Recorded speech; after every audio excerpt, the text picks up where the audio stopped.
and gentlemen, let's go. We ain't got no time to waste. Let's go. You are now listening to Jason Anderson, and you are in the zone. You're in the zone with Jason Anderson on Sports Radio 810 WHB. I think we beat the young guys up over the week to understand what type of level of play we need from them and the expectation playing playoff football in Arrowhead, Giha, whatever stadium.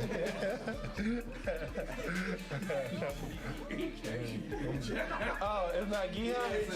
Oh, excuse me. My apologies. It's okay. Giha. You're in the zone on Sports Radio 810 WHB.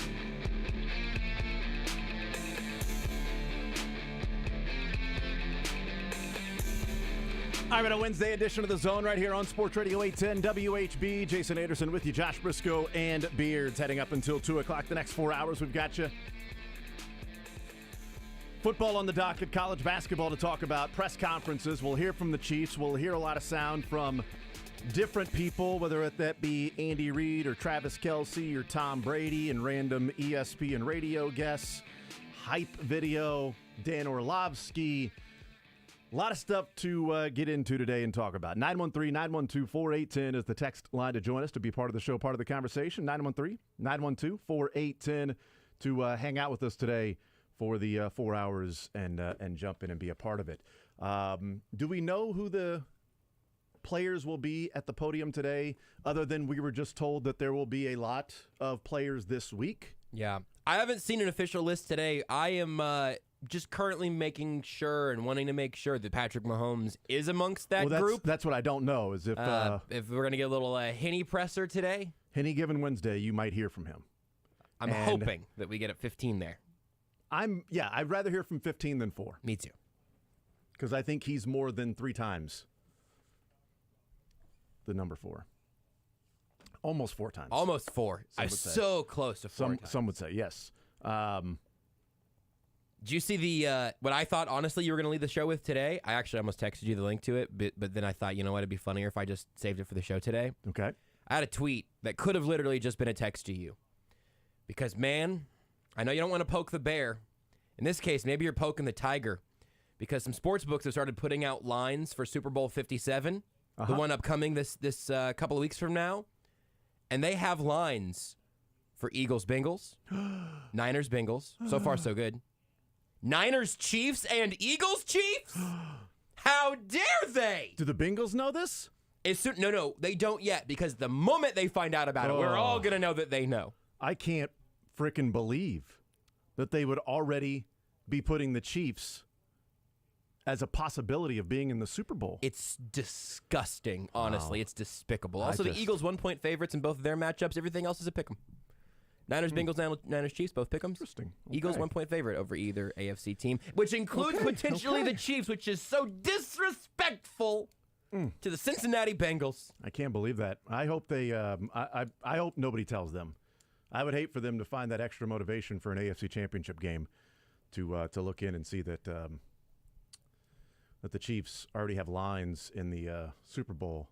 Sorry, I'm getting some news right now. Yeah.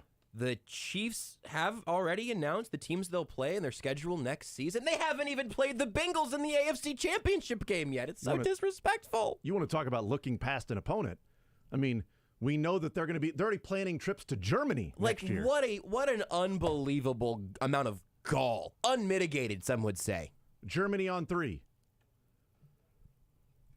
Somebody called Eli Apple the Pat Beverly of the NFL, and I like that a lot. God, that's so true. Isn't that nice? I thought you'd like that one. You know who Eli Apple is to me? Eli Apple is a bleep-talking Orlando Scandrick. Orlando Scandrick. He's along for the ride. He doesn't do much to help, but he's the loudest bleep-talking guy who is appreciating everybody around him. But yet, when he looks in the mirror, he sees Jalen Ramsey. Eli Apple trick y'all, man. All he does is just run around out there. Mm-hmm. Sorry, I just wanted to check the source of who said that Eli Apple is the Patrick Beverly of the NFL. Is it Eli Apple? No. I said I was going to check the source. I could have said I was going to check the sauce. That's what Sauce Gardner tweeted. Defensive Rookie of the Year. Yeah. Well, not yet. He's going to be. He's a finalist. He knows. He's the one who said Eli Apple's the Pat Bev of the NFL. God, that's funny. The finalists for Players of the Year MVP are out. Patrick Mahomes, a finalist for MVP. The expectation is that he will win said award, along with Josh Allen, Joe Burrow, Jalen Hurts, and Justin Jefferson. Also finalists for the MVP, because ranked choice voting for the first time ever, not just you get one vote. And oddly enough, even with ranked choice voting, Russell Wilson still no MVP votes to his name. So that's for sure. That's disappointing. I thought he would get the sentimental vote this year. And Defensive Player of the Year finalists have been announced as well with the AP. Nick Bosa, Micah Parsons, and a fella named Chris Jones. Heard of him? Micah Parsons? Him too. Nick Bosa? Yeah, that does strike a... I don't know. I've heard of a couple of them in the playoffs. I've seen a couple of them sack the quarterback in the playoffs. You know who should be an AP Defensive Player of the Year finalist when it comes to the playoffs? Frank Clark. Derek Nottie. Yeah. You got a sack. You know how many sacks Derek Nottie has in the postseason? More than Chris Jones does. At least one. Can't remember any further back than that. I don't even need to think back further than that. I know that he's got more than Chris Jones based on the game against the Jags. What's got to be frustrating for Chris Jones is Frank Clark's sack was because of Chris Jones. Welcome to the Chiefs defense, baby. And Jalen Watson's interception with Justin Reid blitzing free was because Chris Jones took up the center and the guard. Preach! And Trevor Lawrence, while getting hit, throws the ball and throws it short, and Jalen Watson, phenomenal play. So it's not like Jalen Watson, the ball hit him in the face mask and it stuck there. It's like, well, he intercepted it with his helmet. No, he went up, made a one-handed catch, never even used his left hand, never touched it. Unbelievable. If Jalen Watson was one-handed, did not have a left hand, he still would have intercepted that football. It's a pick. That's right. So a lot of the defense is created because Chris Jones is so dominant, but he's not getting the counting stats that are there. So Hallelujah, Jason. that's right. Amen. Mm-hmm. So AP Defensive Player of the Year, Chris Jones, one of the finalists. So we'll get into a lot of football today. I do want to start real quick before we move on to a lot of football today, as it is a Wednesday of championship week, and you can listen to our special coverage all week long, our pregame coverage at 6 in the a.m., leading into the NFC Championship game, which we will have right here on Sports Radio 810 WHB, and the AFC Championship game, which we will have right here on Sports Radio 810 WHB, and the postgame show, which we will have right here on Sports Radio 810 WHB, hosted by none other than Josh Brisco. It's me. Beards will be here too. And I am really hoping that I will listen to it this year. Yeah, we haven't gotten your ears on a Chiefs-Bengals postgame show yet, right? No. The regular season ones. Oh, okay. All right. Well, I appreciate that. I did not listen to a second Yeah. of last year's AFC Championship postgame show. Don't blame you. Everything was turned off. Hung out with the family. I think that's good. No devices, no TV, no nothing. Vices, but no devices. Just me, my wife, the kids, just hanging out together and taking my mind off things just for some perspective and trying to help my son get over the loss since walk upstairs. Joe Mixon, when he ran in overtime, when he gave himself up, quote unquote, and then fumbled. He didn't give himself up. He just slipped and fell and then fumbled. But regardless, doesn't matter. Win the game other ways. When that run happened, my son walked upstairs, and I'm like, oh, yeah, he knows it's over too. So then the kick happens. I turn everything off. I walk upstairs. Like, where's Everett? Oh, he's upstairs in his room. I go upstairs, and he's bawling in his bed, just crying. I'm like, dude, it's okay, man. It's just a game, man. It's just a game. It happens. They've been to the Super Bowl almost every year of your life. And guess what? You get to watch Patrick Mahomes as your quarterback. So there are worse things in the world, Bubba. You just got to watch him this whole year, and it's okay. And you know what? Feel good for Uncle Clint, because his team has never experienced this in his life, and except when he was like 4 or 5 years old. So for him and his adult life, feel good for them and be happy for them. And yeah, it sucks, but it's okay. Life goes on. It's like, yeah, but when do I get to watch him again? He was in kindergarten. I'm like, well, buddy, you'll be in first grade. It's going to be a while before. I'm just going to rip the Band-Aid off. You're going to be in first grade before you get to watch him again. So he's nervous. He's already nervous about this week. And he's like, Daddy, I'm really nervous, but I think they're going to win. I'm like, okay, I appreciate the confidence, buddy. I do. But set yourself up for failure, son, because I don't. All right? No. Your college tuition was put down when the Bengals were still given points. That's right. Or getting points, that is. And he's enjoying a snow day today. That's exciting. Absolutely. Snow days are great. Still doesn't understand why I have to go to work. Like, I don't get snow days. Really? Why This is a snow day? That's what I said. Yeah, I didn't have to shovel. I just brushed snow off my car. That's it. Yeah, I was shocked. But I'm built different, I mean... Back in my day, this would not have been a snow day. This would have been ways and all that. This would have been get your ass up and go to school day. Do you know how hard it is to get a snow day when you're homeschooled? You got to have a roof collapse. You got to get snowed into your room. Even then, your mom can just slide, papers under the door or something. That's your off-site I can't. school. Yeah, Mom, I don't think I can make it downstairs today. It's just so much snow. We can't have class in person. You just stay in your room. I'll just slide We'll do Zoom, and by Zoom I mean I'm going to sit outside your closed door. I know you're sick. I know you're sick, so we can't be around each other. I'm just going to slide your homework underneath Would you have do your siblings go and get the homework and bring it home for you? Yeah, sometimes like have you a need. friend. Yeah, that's exactly right. Can you bring the homework home for him? It's really hard to ask somebody to copy notes as an only child. Also in that circumstance, My brother's 5 years younger than me. He was never super helpful for my homework. We never really kind of crossed up grade-wise. I already know about Abraham Lincoln. All right? This does nothing to help me with my calculus. I need help with my algebra. Come on. Yeah, and he'll never know the struggle of waking up, and you won't either, being homeschooled. Right. Of waking up and watching the news. The scroll at the bottom. Oh, I know those days. And almost it was like clockwork. I would turn it on and, Lee Summit, North Kansas City. I'm like, no! No! I've got to wait the whole time. I'm just sitting here like, okay, Independence is out. Blue Springs is out. We're out. We're out. Blue Springs is out. We're out. We're done. It's election night coverage for kids. It really is. Because so we've only got 92% of the precincts reporting here, but I'm willing to go ahead and call it. This state's flipping. And you're just waiting for, all right, cancel. We're looking pretty good here. Hold on, what's that? KCK's still having school today? Oh, no.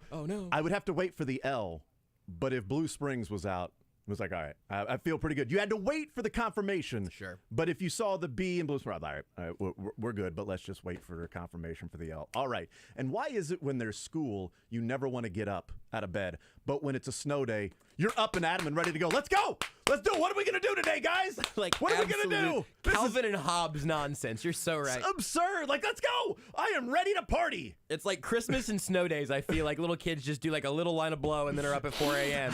Let's go. And in school days just There's like more blow outside. Look at that. It's like Scarface out here. Let's go sledding. Let's go play a football game in the snow. I don't know. The world is our oyster. We can do whatever we want. Playing football in the snow is an all-time core memory for me, man.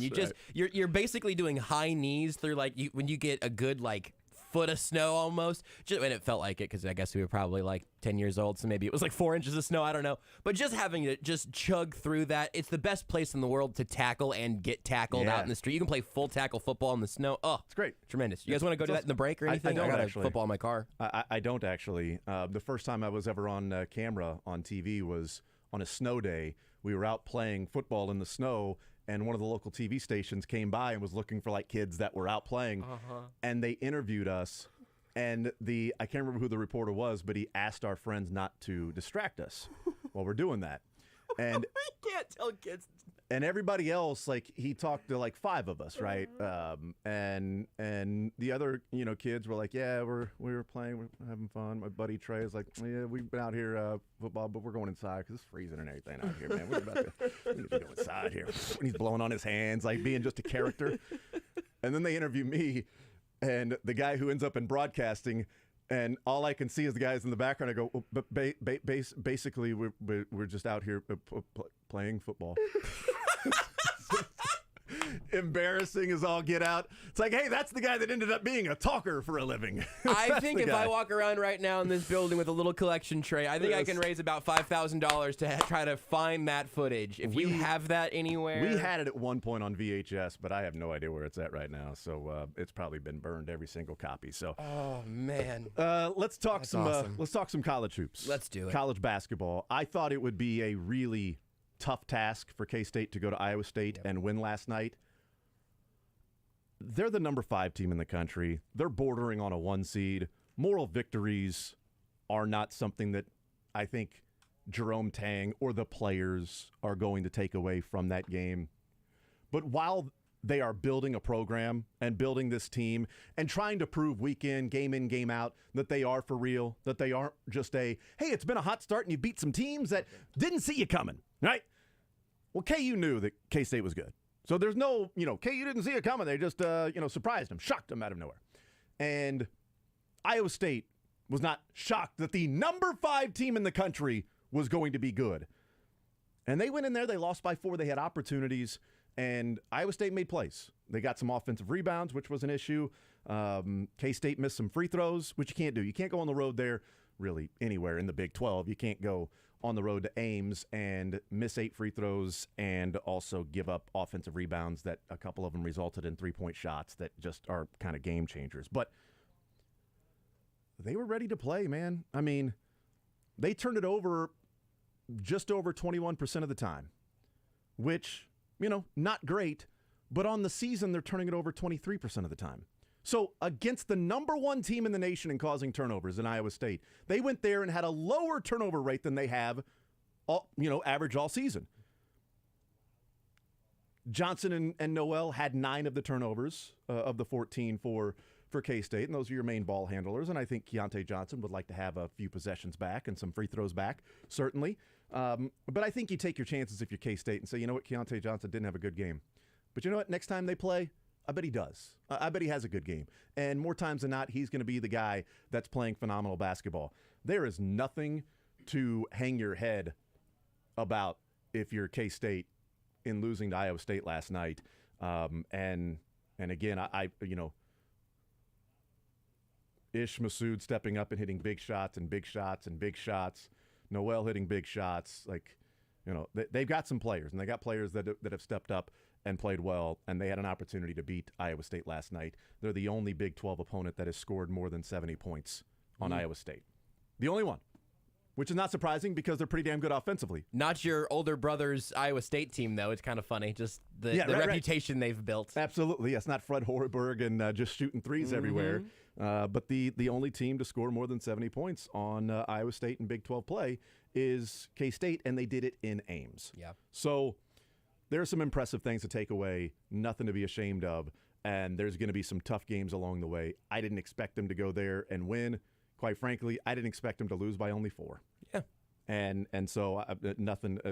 I'm just as impressed with K-State today as I was when they went to Texas, when they played KU, so on and so forth. We just got to make sure we have all the right mindsets when it comes to specifically the Big 12. Yes. Nobody's playing the Big 12 for an undefeated season. You're not even expecting to not have a surprising loss. It is not surprising to lose to any of, again, you could make it the top half. You can make it 6 or 8 of these teams. If you lose on the road at their place, you're not going to have to hang your head about much of that if your effort is good, if your team looks like the version of itself that it has been more often than not. And for K-State, not to look ahead to the next time we can start to second guess them, but their next big test really is going to be hey, next year, is this a thing that you've built where you can build on your own successes? To this point, I jump all the way ahead to next year, because to this point, there just shouldn't be any hesitation for anybody to say, no, this K-State team is completely legitimate. They're just in a conference that has a large number of other completely legitimate teams, where even the bottom of the barrel, it's still the Big 12 conference that will ultimately make you run ragged over the course of that conference schedule. And then I think, and then also kind of biasedly hope, that we see a lot of evidence come tournament time of how good this conference has been, because it's just head and shoulders above the rest. And so,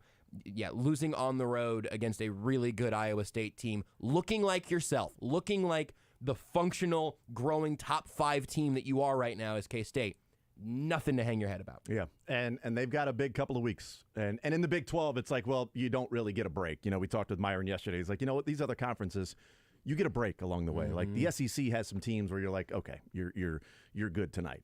The ACC has a few. Pac-12's got a few. Pac-12's got a lot, actually. The Big 10 has Minnesota, where it's like, you're going to win in this game. The Big East has, Georgetown. Like, there's a game. Texas Tech is 0-7. Do you know what their losses are in conference? By 6, by 3, by 5, by a bunch to Iowa State, by 2, by 7 against Baylor, by 10 against K-State. That's your bottom of the barrel crummy team that's 0-7. And they're number 64 at KenPom. Hilarious. What a conference. 64 in KenPom is Texas Tech. But I say that because, K-State's got Florida coming up this weekend in the Big 12 SEC Challenge. But then after that, you got KU on the road and then Texas and TCU at home. And then, of course, you go to Texas Tech that we're just talking about, and that's on the road. They beat them at home by 10, but on the road. So they got a couple of revenge games, both road games, revenge games in KU and Texas Tech. But you're talking about the top of the heap with KU, Texas, and TCU, and K-State. Those four are right there, one game separation, along with Iowa State and Baylor, just one game separation from the top of the Big 12. Those three games will go a long way to see if K-State can win the conference. They don't have to win them all, but somebody's got to win the conference this year. I just don't know who it's going to be. It might be with 4 or 5 losses. Yeah, like honestly, I have no clue. I wouldn't even be able to venture a guess right now as to who will win the regular season other than Bill Self coaches Kansas. So I'd probably, if I had to bet money, somebody said, you have to bet $100 on one team to win the Big 12. I guess I'll put it on Kansas. I think I probably would too. Or maybe Baylor, But if you're getting the odds you want somewhere, you could say I'll go ahead and take some plus money. Yeah. I'll put it right on K-State. You have a lot of reasonable answers. Yeah, Big 12 is nuts. It is. It absolutely is. The SEC not as nuts, but Mizzou did what they should have done. Said yesterday it's not a must win. I'm not a big believer in must wins in the regular season, but it was a can't lose, and they did not lose, and they played well. And Kobe and Isaiah Mosley and Demoy Hodge combined for 62 points on 40 shots. They were on fire from three, hit 16 threes, 16 of 30 from three-point range. Those three were 14 of 24. And kind of the takeaway from that game is get the job done. Kobe Brown, means a lot to the team. And what Mizzou has done over the last couple of weeks in integrating Isaiah Mosley and Mo Diarra into the lineup, where Mosley scores 20 and Diarra has his career high of 11. But the last 5 games, after not playing since the UCF game, last 5 games he scores 1 point, 2 points, 5 points, 8 points, 11 points. In the last 2 games, he's 4 of 8 from 3 with 18 rebounds, along with those 19 points. Last 2 games, 19 points, 18 rebounds is Mo Diarra. They added a 6'10 guy who can move, is coordinated, can jump, and can knock down threes in the middle of the season, along with Isaiah Mosley, a guy who scored 20 last year. It's a game changer for Mizzou. Could be a game changer for Mizzou. And we'll see what they do moving forward. It's a huge test this weekend against Iowa State at home. You don't have to go to Ames. You don't have to go there. But it's a phenomenal team, and it's an opportunity for you to get a big resume-building win and to show that, you are a good team, and the tournament isn't a question. It's only what seed are you going to be. I think there's some excitement around the Mizzou program when you start to look at what Mo Diarra can do, and Mosley finally knocking down some threes, and Kobe Brown being Kobe Brown. If Demoy Hodge gets back to knocking down shots, this team can be really, really good. We'll take a timeout. We'll come back. Chiefs football coming up next. Want to see more of The Zone? Watch the show live on the Sports Radio 810 WHB Facebook, Twitter, YouTube, and Twitch.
You're in the zone with Jason Anderson To be honest, I didn't even know who Jason Anderson was. on Sports Radio 810 WHB.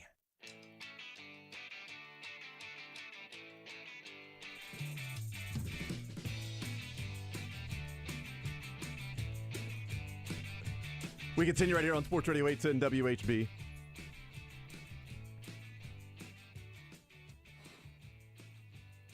Nine 912-4810. Text says, as I was talking about the snow day and being interviewed. Text says, while all the other kids did high knees in the snow for 10 minutes, I did them for 30 minutes, Russell Wilson. Text says, I find it hard to believe Jason gave a response of less than 4 minutes. It was before I really came into my own as a talker. I'm not a talker. I'm not a talker. I'm not a talker. 913-912-4810. 913-912-4810 is the text line. All right, let's get into Chiefs and Bengals. So we're going to hear from a lot of Chiefs today, including Patrick Mahomes. We'll hear from Andy Reid. Let's go back, if we can, to week 4 of this season. Week 4, they played the Tampa Bay Buccaneers, coming off the loss to the Indianapolis Colts in a shocking result after spending a week saying, when are they going to lose? What's the game where the Chiefs lose? Oh, Sunday, dumbass. Here's Andy Reid after the Tampa Bay game talking about the offensive line. The guys cleaned it up today, which is important. If this becomes a ongoing issue, that you're not going to win a lot of games. And so it was important that the guys put their foot down and did what they did. My hat goes off to them for that effort. Clyde Edwards-Helaire after the Tampa Bay game, when we got more indication of what was going on that week of practice after the Colts game and the embarrassment that it was in the offensive line. Here's Clyde Edwards-Helaire post-Bucs game about Andy Reid and the offensive line. It was a sense of urgency as far as not just for the front five, but from the offense as a standpoint. But we all know everything starts with the big guys up front, and that was something that Coach Reid started the week off with this week. Just kind of challenging those guys, and we all know how it all kind of unfolds once he challenges those guys. It's obvious that he's challenging all of us. So we did what we needed to do, and came out and they handled business.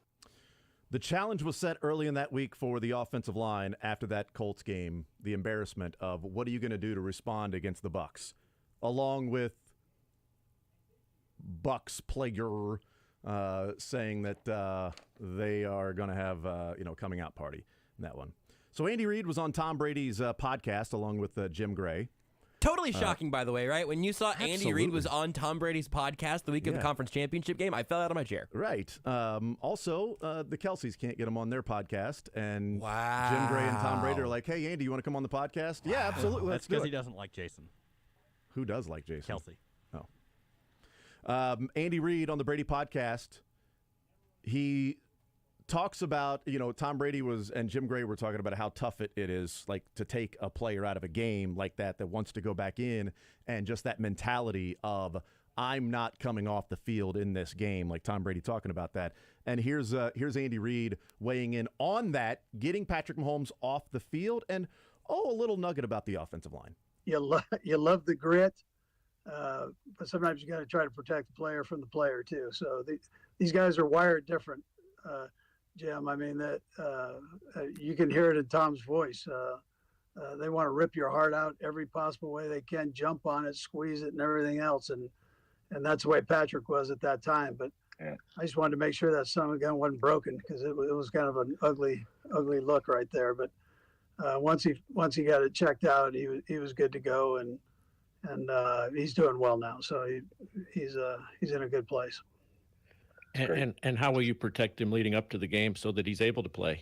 Are you going to have to keep him away from himself?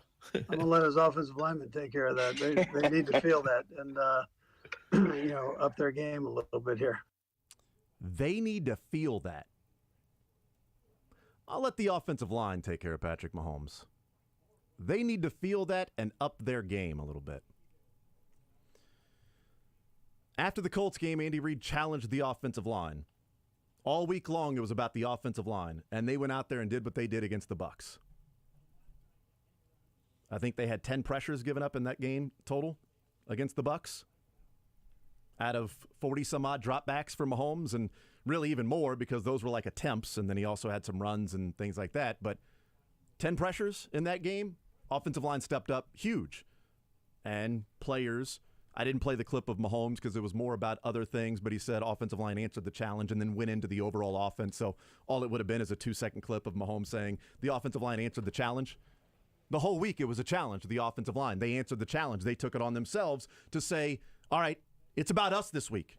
And Clyde Edwards-Helaire saying, well, we're going to view it as it's the entire offense because he challenged them, but it's the overall offense has to step up and play good football. Andy Reid, the offensive line, they need to feel it. Your guys limping around because you didn't do a good enough job in protecting him. How are we going to protect him this week? You guys, do your job, step up your game. This is both a little less and a little more than it sounds like, I think.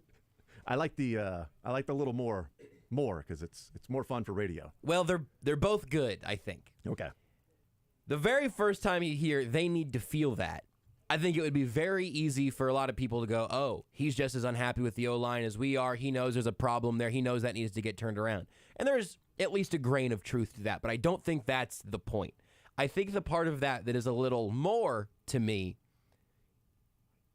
just requires that you remember what Andy Reid is. Right now, he's a head coach. Right now, he's an offensive genius. Right now, he's a play caller. He's been a lot of those things for a really long time. But what was he before that? He was an offensive lineman. He was an offensive lineman. He was a punt, pass, and kick champion. Also that. I'm going to stick with the lineman part for specifically the sake of this clip. A Missouri Tiger. This is an offensive lineman talking in the language of offensive linemen about and to his offensive lineman. I think when I say what could be a little less, I think it'd be really easy to hear that be a head coach that's lost confidence in his guys, or just some sort of snide little remark where you go like, oh, the way that we would say it. If we said, well, yeah, I hope the offensive line protects him. That's sort of a statement of distrust. Yeah. I think for Andy Reid right there, it can be important in a week like this. I love that clip. See, and I don't think Andy Reid is a guy that goes to the well very often with a challenge to certain people or certain positional groups. There's a reason you had to go back to week 4 to find one, I think. Yeah, I would guess this is the first time that there's maybe been an open challenge or a discussion about the offensive line since the week after Colts leading into Bucs. Yep. Because you can't just do it. Hey, offensive line, time for you to step up. Week 10. Yep. Week 11. Offensive line, time for you to step up, guys. Week 12. Hey, challenging the offensive line this week. No. They are expected to do their job on a weekly basis. Here's the game plan. Here's who we're playing. These are the plays. This is your assignment. Know your role, do your job, as Herm Edwards would say. Know your role, do your job. But in this game, when Mahomes might be hobbled, against a Bengals team that pressured Josh Allen 28 times. 28 pressures with Trey Hendrickson playing 50% of the snaps with his broken wrist. 28 pressures. Hendrickson, 50% of the snaps. And he's been playing 70, 75, 80% all year. He played 71% against the Chiefs. So 50%, take that in the game they played earlier, that would be 11 fewer snaps for Trey Hendrickson in that game, playing the snap count that he is on right now, the pitch count that he's on right now. And it's probably going to be the same. That's what it's been the last few weeks with the broken wrist.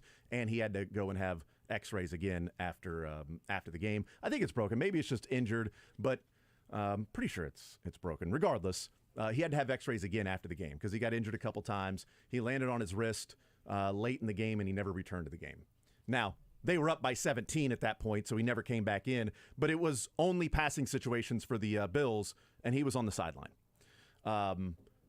And it is broken, obviously. Yeah. He's playing through it.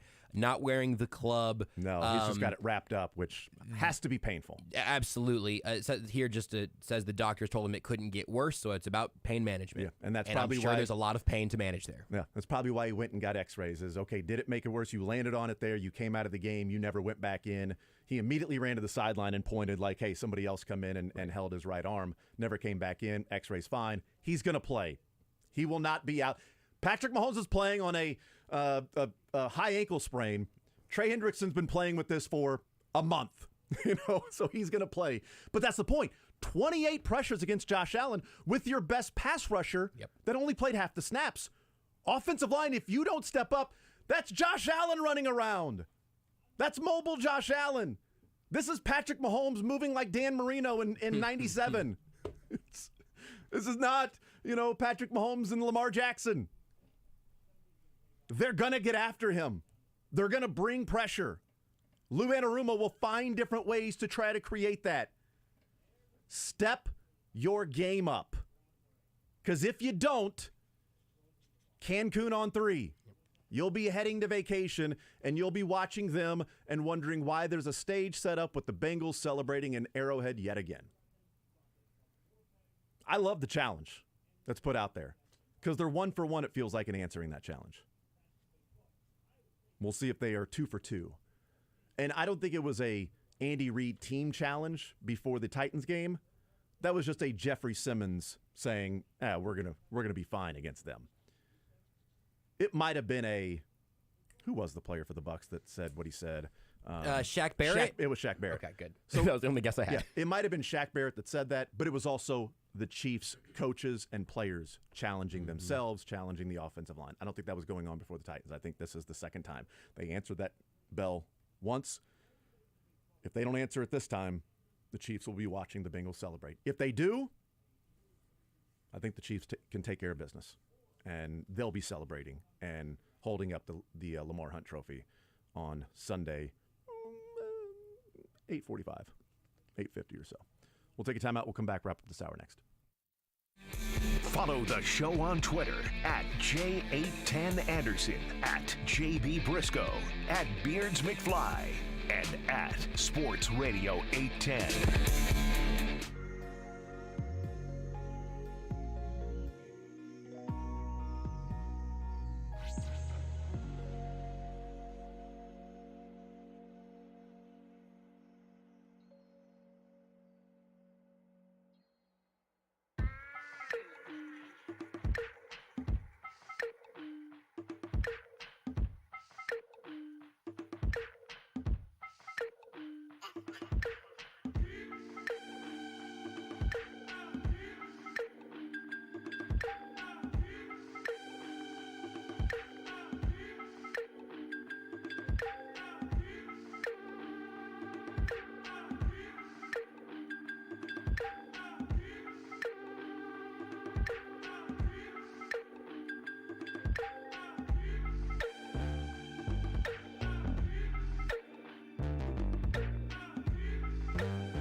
The Zone with Jason Anderson. I'm kind of feeling like Twitter has less of a bot problem and more of a butt problem. Weekdays from 10 to 2 on Sports Radio 810 WHB.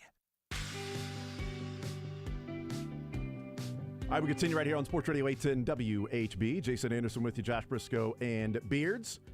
We head up until 2 o'clock. We'll talk with Cynthia Frelund at 11 o'clock, and we'll hear from the Chiefs at the podium. Andy Reid expecting Patrick Mahomes today. We'll hear from Nick Bolton, Isaiah Pacheco, all at the podium today as they get set for the Bengals. Pacheco, what do you remember from last year's AFC Championship game? What do you remember about that there, bud? What do you think? So revenge on the mind of the Chiefs. Think about it. Half that, the majority of that group wasn't even here last year. But it could be, hey, what do you remember about the Bengals game, Sure. December 4th? It was 6 weeks ago that you guys played this team on the road. Now you get a chance to, exact a little revenge. The game script, the game flow, the stat that's going to be talked about a lot is the 3-0. They're 3-0 by a total of 9 points. And the massive difference has been the fourth quarter. In those fourth quarter and overtime. In the 3 games, so 3 fourth quarters and 5.5 minutes of overtime. I think they kicked the field goal with like 9:30 to go in overtime. So about 50 minutes or so. Or, so about 50 minutes or so. The Bengals have outscored the Chiefs 26-6 in fourth quarters and overtime. In 55 minutes, the Chiefs have scored 6 points. That's a full game. Yet in the other 135 minutes of football, they outplayed the Bengals 73-62. Plus 11, but still plus 11. Fourth quarter, minus 20. How and why and what changes?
The Zone with Jason Anderson. You could have also gone.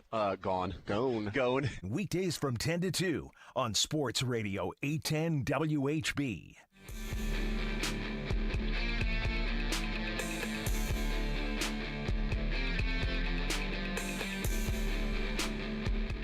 Is the end, beginning? Song still works. Is this the Alpha? This the Omega? I don't know. Either way, we continue right here on Sports Radio 810 WHB. Coming up later on this hour, Chiefs press conferences. Welcome to the Zora Boris. Sometimes I forget to switch the music out. You know what? It's fine. Sometimes things don't need to be switched up. Just keep it the way that it is. Can you use that for every rejoin now? If it ain't broke, don't fix it. Each of the last 2 days, I've asked Beards if it was Thursday, or questions that would lead to him to believe that I thought it was Thursday. Playoff weeks, schedule's all just kind of funky. Last week I was a day ahead because they moved everything up a day. So Tuesday it was Mahomes, and Thursday was a fast Friday. So on Thursday I thought it was Friday. So I woke up on Friday going, all right, let's go to work. I've just been waiting all week for the day we have Cynthia Frelund on. I don't remember what day it is, what time it is, or when it happens, but that's really what I've been setting my watch to. You know what? Is that alarm going off right now on your watch? Because Cynthia Frelund joins us right now, NFL Network analytics expert. That's right, Josh. My lucky day! You ask, you receive. Cynthia Frelund, our guest here in the zone. Cynthia, how are you? I'm great. How are you guys? So funny. We are. Apparently, we're doing just fine. We are doing just fine. It's Thursday, Cynthia. It's great. What? Don't confuse everybody, Sorry. man. Stop it. If it ain't broke, don't fix it. Prayers were going up all through KC and apparently from Patrick Mahomes as well during the X-ray. It was not broke. There is still some fixing to be done with that ankle. Let's go back to the Jags game and Patrick Mahomes pre and post ankle injury. What did you see from him, and how effective, ineffective of sort of your analysis of him as a quarterback with two ankles and then with one ankle? Well, listen, it's Patrick Mahomes, so good thing for all Kansas City fans. I mean, maybe he doesn't need both ankles. Obviously, everyone would like him to have both, but that man's incredible.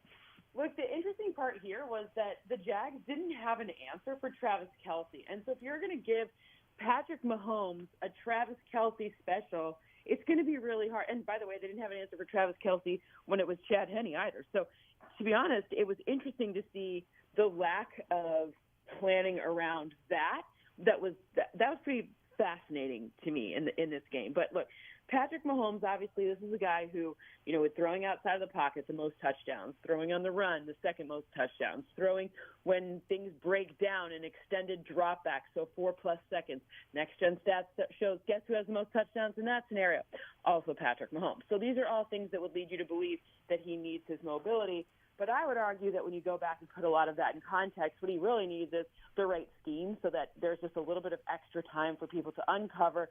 Should the defense get a jump on trying to stop maybe a Travis Kelce, let it just another second unfold so then you can get like maybe the Marquez Valdez-Scantlings or Juju Smith-Schusters of the world open and able to catch the ball. Mahomes inside the pocket this year has the highest QBR of all quarterbacks, the most passing touchdowns of all quarterbacks, the highest touchdown percentage of all quarterbacks, and the highest first down percentage of all quarterbacks inside the pocket. So, we aren't talking about somebody who is just simply, night and day. Like if he's outside the pocket, that's what he does. It feels like it's part of his game that maybe is taken for granted or not focused on as much because we do love the highlight reels. We do love the little flip hook pass to Jerick McKinnon. The little shovel while he's running to his left and trying to find an opening, and then shovels it to somebody, and all of those things. We love that, and maybe nationally, maybe even locally, but not nearly as much around here. But I think it does get taken for granted or just simply missed as to how good he is inside the pocket as well. That he is not just a first read, let me get out of here and let me create and play a little street ball. Yeah, I think the other thing is like calling someone a pocket passes like use of the pejorative, right? Like, yeah. Oh, he's a pocket, but you're right. Like it's not like a compliment. That's kind of like an opposite of a compliment, right? So while he's great in the pocket, it feels like it's like limiting him to just part of what his game is. So that's, I think, probably why you don't hear that designation, even though he is the best in that situation. And also, you can't take for granted the fact that Andy Reid has created just absolute masterful architecture of this offense so that you're getting an opportunity to pass to a lot of different people on every potential down or run the ball now. So the things are all working together. The O-line, keeping the pocket intact, the running backs creating an illusion of maybe a run, the pass catchers being open and finding new ways to have different looks pre-snap and post-snap so that nothing, gets too stale.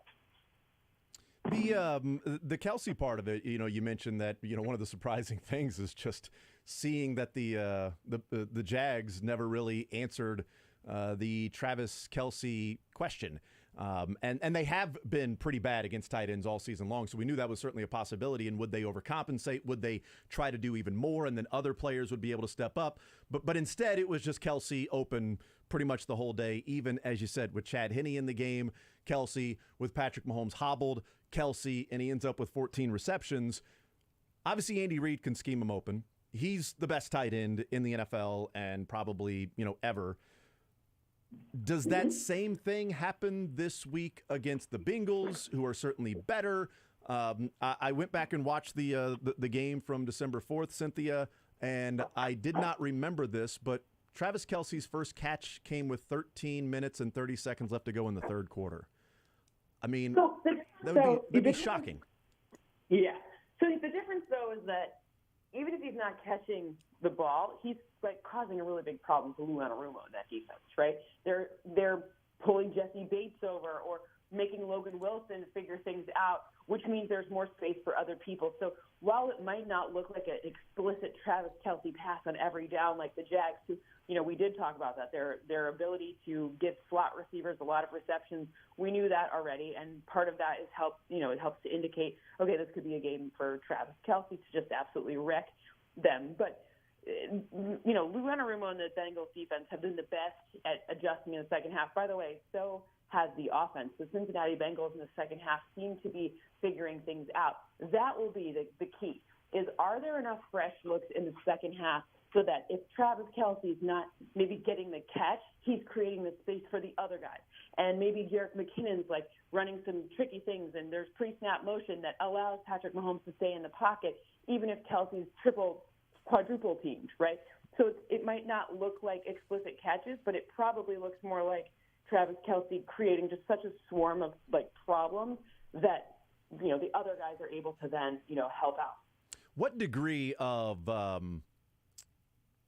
or percentage would you say or guess the Chiefs' offense would be diminished to for lack of a better term if Patrick Mahomes is hobbled, let's say 80% mobility, that he's not able to create, he can manipulate the pocket a little bit, but he's not getting outside and doing some of those things that we see him go and create, and some of those big plays that happen off of that, or even him picking up first downs with his legs, on third down and 7 or 8 that we've seen a number of times.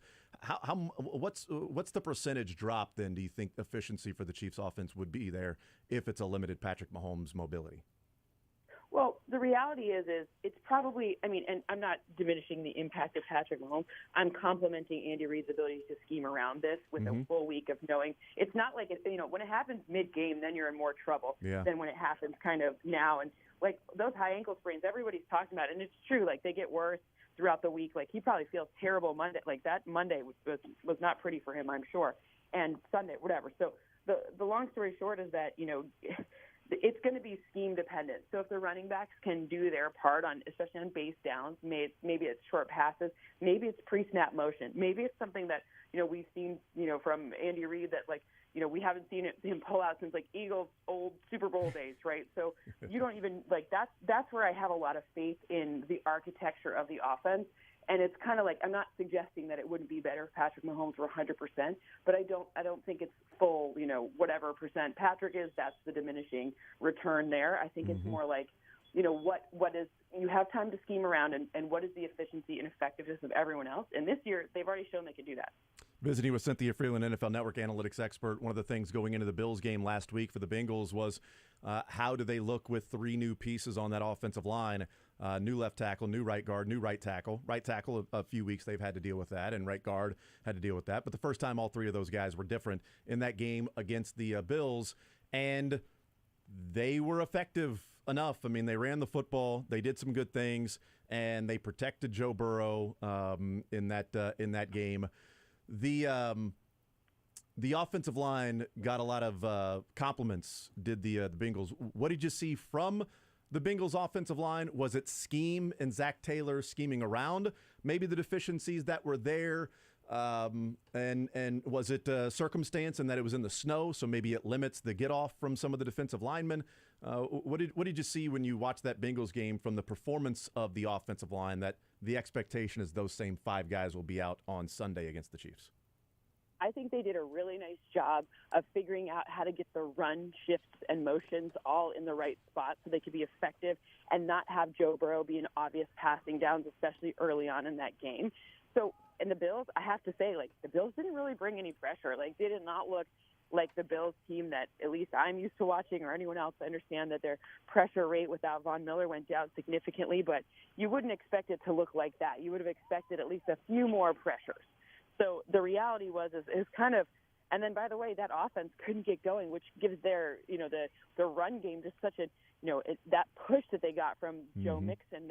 That was interesting. Like the first half of that game, the yards before contact that Bills defense, yards before contact was like almost 3. You're giving them 3 yards of cushion before you even try to tackle them. That seems like it's a miss, right? Like that seems like something that is you're going to give them a full head of steam running. Oh, okay, they'll take advantage of that. So it's not that I think we're like I think we went too far to say that the 60% difference in their O-line was going to be like terrible, and then we've overcorrected. I think we've given them too much praise as well. Yeah, the thing that stood out to me, Cynthia, was how successful the Bengals were with just 5 offensive linemen running the football. Spreading the field, no tight end in there, just Burrow, a running back, and 5 offensive linemen. And the amount of yards they picked up out of that formation when you've got 4 defensive linemen for the Bills and Edmonds, that was the linebacker. And they were just dominant in that. And what can you do? I guess that's, the Zach Taylor and the scheming, and if there are RPOs involved in that. But what can you do if you're a defense, and maybe even Steve Spagnuolo, when they come out in 3 wide and no tight ends and 5 offensive linemen and mix into Burrow's left or right in the shotgun, and you're trying to match personnel? What can you do at that point? Because they can torch you passing the ball, but they were dominating the Bills in that formation, running the football. The reality is it was working because the Bills didn't do much adjusting to it. But see, that's where Spags will figure it out. And also, I don't believe this is a game where, Chris Jones and Frank Clark are going to be like, you know what? Why don't you just have no pressure? We're going to let you get as many yards as you want, and then we'll figure out the pressure. That's what you know about Spags, right? You're going to bring the heat. Maybe you give up a few deep passes. We get it. Like, Jamar Chase is still awesome. Like, Jamar Chase's face is really impactful this season, because when you look at those, the yards after the catch this year has gone up significantly for him. Last year, he was doing it on deep passes. This year, he's doing it and running with the ball after catch and run, because that's what they've had to do to overcome that pressure. However, you exhaust some of those options. It's not like this O-line is going to be like perfect. This is not suddenly the Eagles O-line. You know what I'm saying? Like, it is like I said, I think we've now overcorrected to be like, oh, the Bengals don't even need linemen. Like, just put Joe Burrow out there with one guy. Who cares? Like, to have the center just snap it to him. To look just like Ezekiel Elliott. Just kidding. Just anybody can play center apparently in the NFL. That's what we're learning right now. Let's have some fun. Let's get crazy here. Let's see what's the worst that can happen. You lose the game, you're already going to do that anyway. You need a miracle here. Cynthia Frelund, NFL Network analytics expert. The defensive front for the Bengals. We've seen them pressure Patrick. You know what? Actually, you know what? Let me go before I go there. Let me just wrap up a little bit on the offensive line and Joe Burrow. We credit Patrick Mahomes a lot for being able to move around the pocket, get outside the pocket, the throws that he makes, the touchdowns, the highlight reels. One of the things that's been really impressive of Joe Burrow is his ability to manipulate the pocket, even within the pocket. And that was going on against the Bills when even there might have been some pressure, him sliding to the left or the right. And the one thing that's really stood out to me in the Chiefs game earlier this year, and then watching that Bills game, is when the Chiefs got pressure on Joe Burrow, even if he wasn't able to escape, there was a little dump off in the outlet to Samaje Perine, who was in blocking and then would be the outlet at the end if, okay, you're getting pressure, let me just turn around and just dump it off, and then he goes and runs, and it's yards after the catch, and he's tough to tackle. And they did it against the Bills, too, whether it was P. Ryan or this time Joe Mixon. He didn't play in the Chiefs game. That, we talk about Jerick McKinnon a lot around here from what he's been able to do, and Patrick Mahomes hitting McKinnon. I don't think Joe Burrow throwing to the running backs and the little outlets that he has is talked about nearly enough, as much as we discuss T. Higgins and certainly Jamar Chase and Tyler Boyd and what Burrow can do with those weapons, that his ability to find a little crease and then just a little flip to P. Ryan or Mixon, and all of a sudden it's a first down. I mean, look, it's the same strategy, especially that's how these guys get away from the blitz, right? They're really smart outlet, wide receiver-ish running backs, or I guess for some teams it's running back-ish wide receivers, depending on if you're Deebo Samuel or not. But look, it's it's all about space, right? The space that's created. And what's been really popular this season is simulated pressures. So it looks, and the Bengals do this a lot. It looks like it's a pressure, but it's not. And then or it looks like the blitz, and it's not. And then you get hesitant about that little dump off pass. That's kind of one of the ways defensive coordinators are sort of counterbalancing that. So it'll be interesting to see how that works out for the Bengals in this one, because they've been doing it on their defense. We'll have to see if the Chiefs try to take that tact as well. Yeah, and should point out most of the pressures that the Bills got on Joe Burrow were in obvious passing situations. When it was 3rd and 10, 3rd and long, and the offensive line knew that they were going to have to pass block, and the Bills knew that the offensive line was going to have to pass block, that's when they were at least able to get to Joe Burrow. So 1st and 2nd down, crucial in this particular game. The defensive front for the Bengals and the Chiefs trying to protect Patrick Mahomes or opening up run lanes. The Bills aren't a great running football team as it is, and they've got some holes in their offensive line. Saffold is just not good, quite frankly, and he was not good in that game against the Bengals. But how good is that defensive line, that defensive front, those 4 guys and linebackers? As we try to get this matchup with the Chiefs offensive line that's been challenged by Andy Reid to protect Patrick Mahomes. That front for the Bengals, how good is it in sort of individual wins as opposed to maybe Anarumo scheming? Yeah, I think it's the scheming. Look, Logan Wilson is maybe underrated overall. Yeah, I agree. Linebacker, and that's an interesting thing because he could sort of sometimes use the coverage, sometimes come up front, and that sort of chess piece has been good. The middle of their defense is pretty solid, meaning DJ Reader is against the run, that's a pretty solid human being. And then you've got this pressure guys, and it's interesting because on their own, or maybe on a different team, like the Hubbard and Hendrickson combination, I don't know if they'd be as effective or efficient. I think the fact how they work together is really, the two of them together are greater than the sum of the parts, right? Yeah. I think they do a really nice job of scheming ways to, sometimes lay back, sometimes attack, sometimes, take one step over to the right or right. They do small things, make these small adjustments that are really keen. However, I do also believe that the Chiefs O-line, I like the Bills. I'm not saying anything that's going to be weird, but their O-line spreads out pretty far. The tackles take one extra step, so that B gap is pretty huge.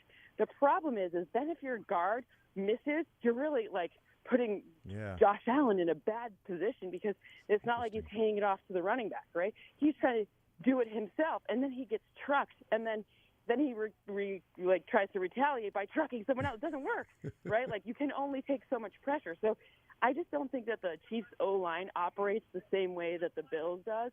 And in that case, I think it'll be it's not going to be as easy for them to get that pressure, maintain that pressure, and then not be able the run will be super key. It doesn't sound sexy to be in the Chiefs game, the run is going to be very, very key. Yeah. But in this situation, it absolutely will be probably the X factor decision making. So even if it's 2-3 yards, it doesn't need to be 6 yards per rush. It just needs to be effective and efficient enough so that Patrick can stay in the pocket, stay clean, not get gashed, and not have to be playing with that come from behind all the time mentality with a bum ankle.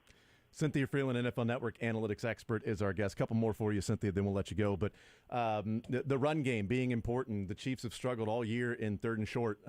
They actually have a higher percentage of conversion rate on 3rd down with it being 3rd and 9, 3rd and 10 or longer than 3rd and 1. How do you square that circle, that the Chiefs are a higher percentage third down team, third and long rather than 3rd and 1?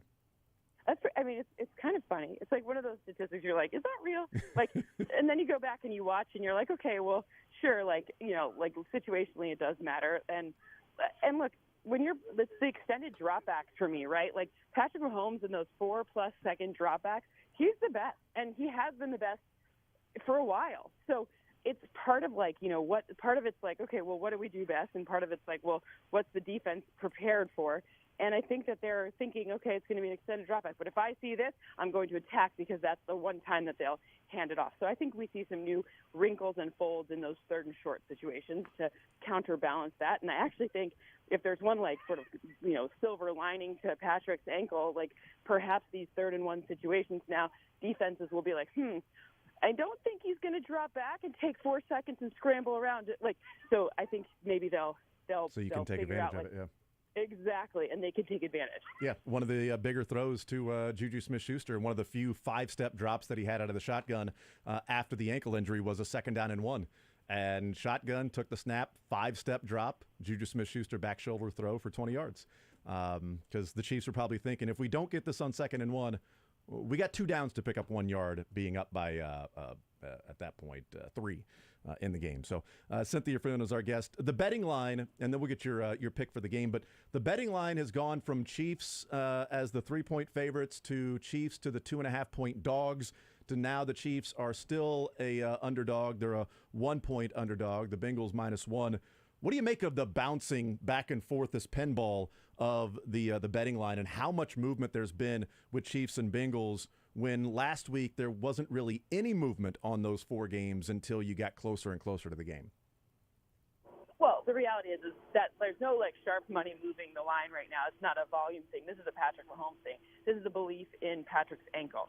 It just shows you how important this human being is. I mean, the very likely league MVP, this ankle sprain, how is it? And then people have, knee-jerk reactions. I don't know if I necessarily think it's anything other than that, because I don't think the sharp money's come in yet. Okay. What do you think happens in the game? If it's a simulation, your model, what happens and who wins? I have a 2-point Chiefs victory. I'm not going to be popular in Cincinnati so often in the postseason. I'm not.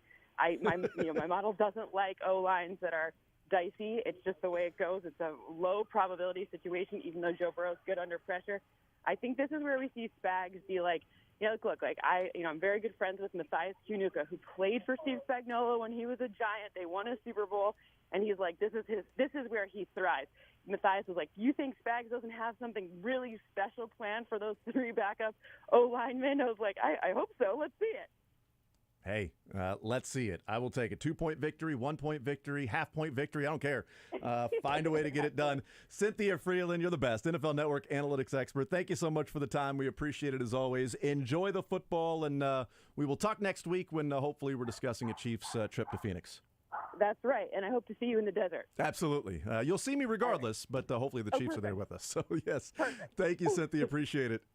Have a great one. Absolutely, you too. There's Cynthia Frelund joining us here. 2-point victory for the Chiefs. I thought that was kind of funny. I'm not very popular in Cincinnati with the Bengals, although never in the postseason have I been, because the model doesn't really like. So apparently in the postseason, the last couple of years, her model just keeps saying Bengals are going to lose. And they keep defying the odds, which is part of their overall team sort of aura, mantra, that's fine. Keep doubting us. We'll come through. This is different. This is not anybody doubting them. They doubted them in the Tennessee game last year, and they won. They doubted them in the Chiefs game, and they won. It's kind of split in the Super Bowl. They did not doubt them against the Ravens. 14-point swing. Doubted them against the Bills. Dominant effort. They're the darlings now. They're the betting favorites. There's no motivation from the, nobody believes in us. Nobody thinks we can do this. Oh, everybody's jumping on the bandwagon now. Everybody's loving themselves some Bengals. We'll see that mindset. Do they draw from that, or they're just a good team, and whether they're doubted or not, they just go out there and play good football and find ways to win. we certainly will see. But a 2-point victory for the Chiefs is her model. ESPN's analytics have the Chiefs as a 66% chance of winning against the Bengals. Surprising. And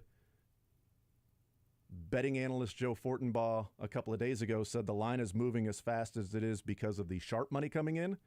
And Cynthia Frelund saying, this isn't sharp money right now. This is speculation around Patrick Mahomes' ankle and this line moving back and forth and moving around.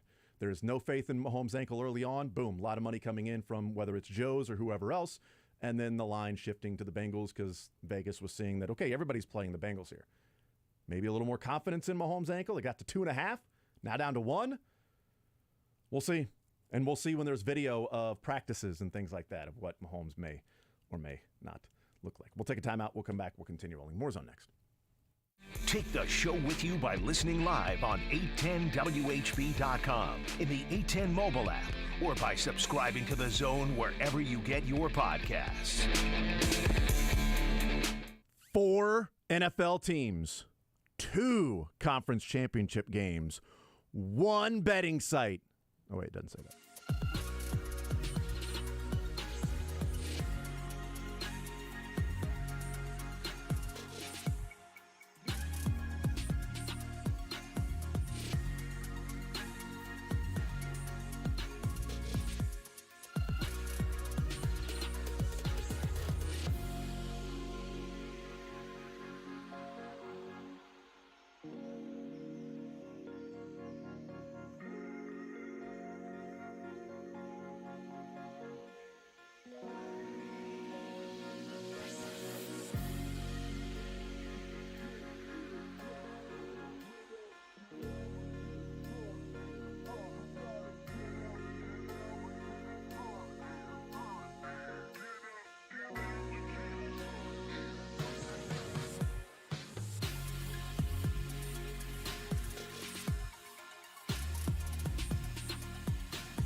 The Zone with Jason Anderson. Beards, what's your sleep paralysis demon look like?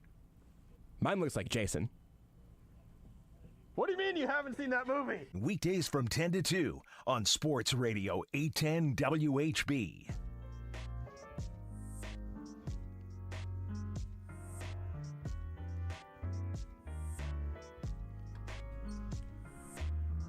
All right, we continue right here on Sports Radio 810 WHB. Jason Anderson, Josh Brisco, and Beards heading up until 2 o'clock. We'll hear from the Chiefs coming up in the next segment, about 11:45 or so, and there will be a lot of Chiefs there at the podium. It will be Andy Reid, and then Patrick Mahomes, Justin Reid, Juju Smith-Schuster, Nick Bolton, and Isaiah Pacheco.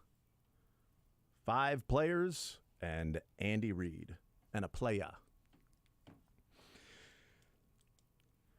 Chiefs Bengals. I'm getting more excited. I'm getting more confident.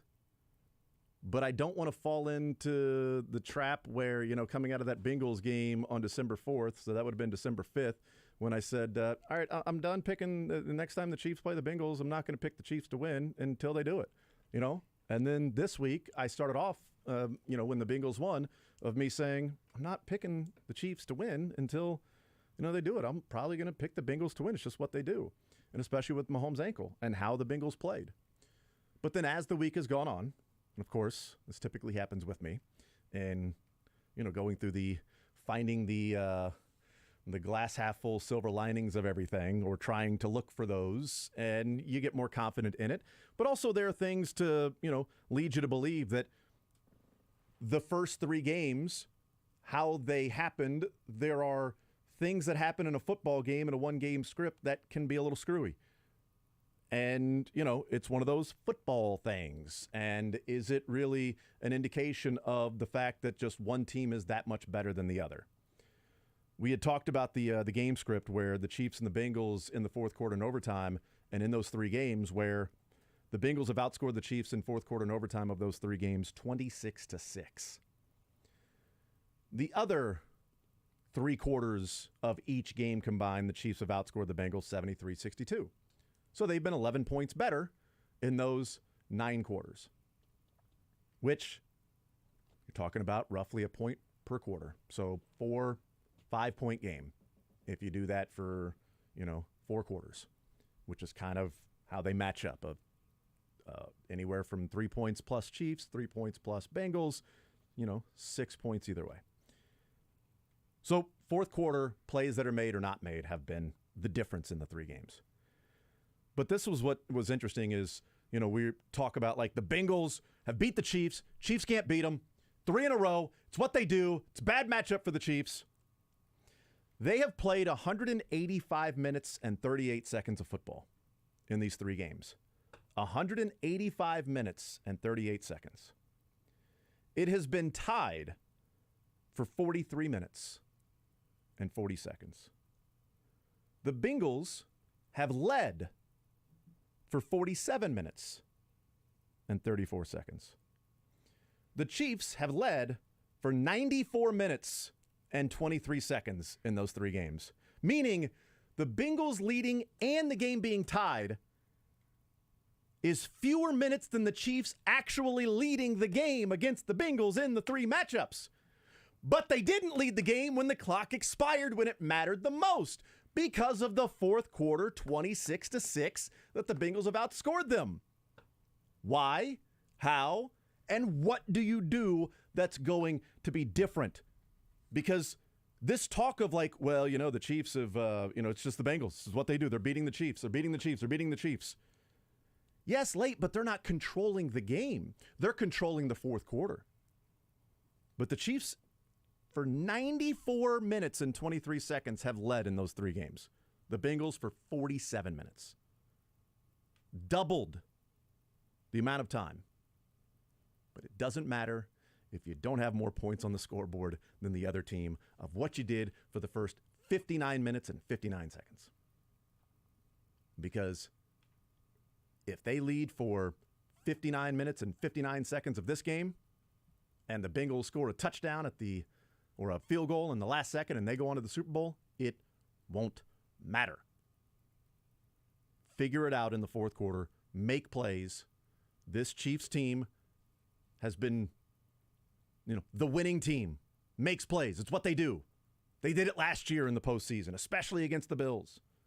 And then they couldn't do it against the Bengals, and didn't do it against the Bengals earlier that year, and didn't do it against the Bengals earlier this year. They damn sure better do it against the Bengals on Sunday. We'll take a break. We'll come back. We'll hear from those Chiefs coming up next. You're in the zone with Jason Anderson on Sports Radio 810 WHB.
Andy Reid's press conference is brought to you by Robert Brogdon Buick GMC and Robert Brogdon's Olathe Kia.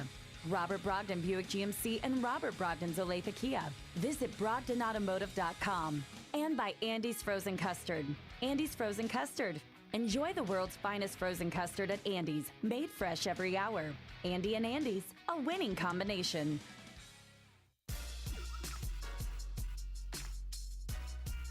I will head out to the practice facility when Andy Reid is at the podium. We'll also hear from Patrick Mahomes, Justin Reid, Juju Smith-Schuster, Nick Bolton, and Isaiah Pacheco. You think people ask about the ankle for Mahomes or Andy Reid, or will they just sort of ignore it and move on? I think it's all about Lou Anarumo.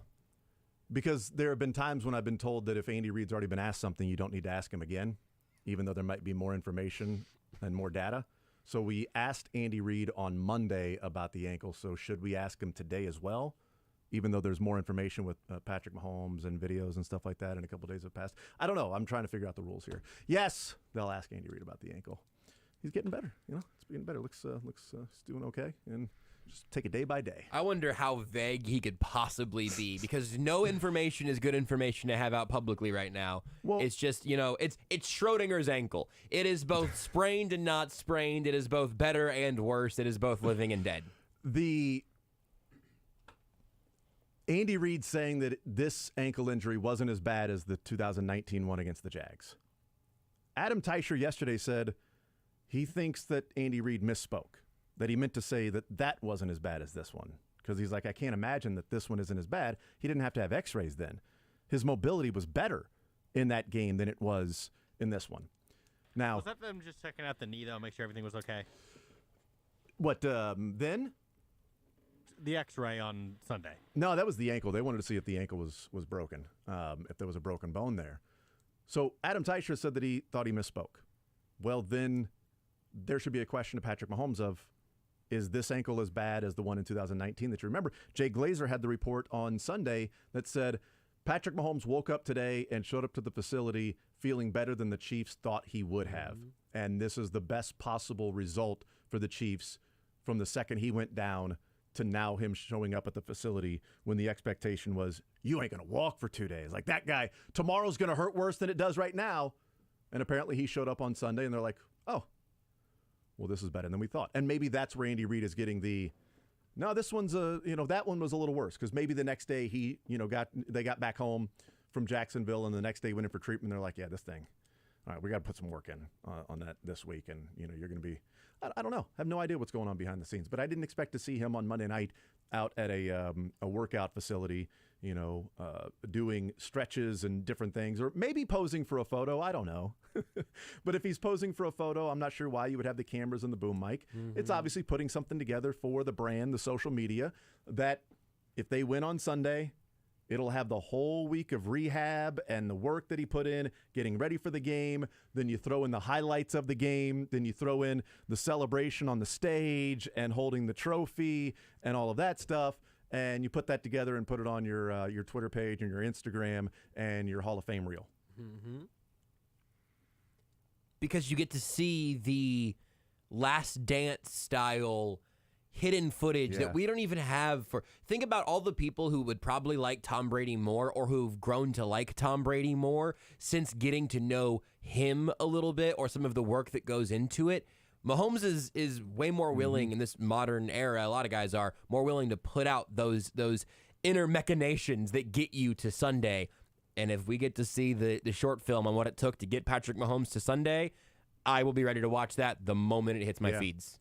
The revolution will be televised. The rehabilitation will be televised. They will have that thing. There will be cameras. And hopefully it's all, good news. So we'll see. Cynthia Frelund saying that she expects Spagnuolo to have something for that Bengals backup offensive line. Yeah. I'd hope so. Me too. I would hope so too. Rewatching the Bills and Bengals game last night from this weekend, I was shocked at how much success the Bengals had running the football out of the 3-wide set. 5 offensive linemen, Joe Burrow, and then Joe Mixon in the shotgun with Joe Burrow, and how many gaps and chunk yardage they had. And as Cynthia Frelund saying, like the yards before contact for Joe Mixon and Samaje Perine in that game. And she was saying, not even getting penetration or getting blown off the ball. And what I saw was, it wasn't really that. What I saw was a defensive line for the Buffalo Bills that was getting upfield when they were in those spread formations. That they were going to attack this offensive line, and they weren't really playing, it didn't look like run fits. It looked like, I'm going to beat this guy in front of me, and I'm getting up the field. And the amount of times Joe Mixon or Samaje Perine ran by a Bills defender in the backfield to a wide open hole and a gap that maybe was just vacated by that guy. It was unbelievable how often that happened.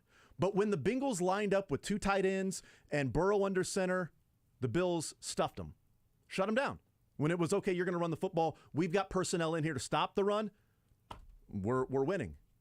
Personnel to face off against 3 wide against the Bengals, that was execution and scheme by Zach Taylor, and I wonder how much a lack of discipline by the Bills' defensive line of thinking they're going to pass it, I'm getting upfield, rather than I've got to play my whatever my job is here on a run fit and not run right past the running back, and now he's going through the gap that I'm in. And oh, by the way, the guard that I just beat is going to the second level now because I'm already out of the play.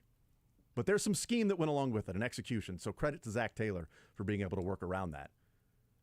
I just don't think the Chiefs will be caught off guard with how often the Bengals might run the football out of the 3 wide set and no tight ends. The 10 personnel, if you will. Here's Andy Reid. Right. Good to see him. There are no injuries to talk about. Everybody's going to practice today. So look forward to the challenge of playing Cincinnati. Good football team, as you'd expect, coming down to the last 4 teams standing here. So we look forward to the challenge of playing them. With that, time's yours. Yeah, no, he'll practice. He did the walkthrough this morning, and he'll practice this afternoon. You anticipate him being in a full or limited participant? Yeah, I think we'll see. But, I think he'll do probably everything. But we'll see, yeah. What can you draw on from past examples of players playing through injuries and how Patrick learned from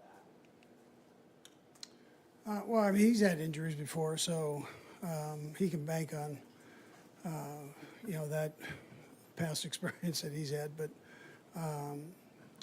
he'll do fine. It's just a matter of making sure that he's safe safe as you can be out there on the football field. But.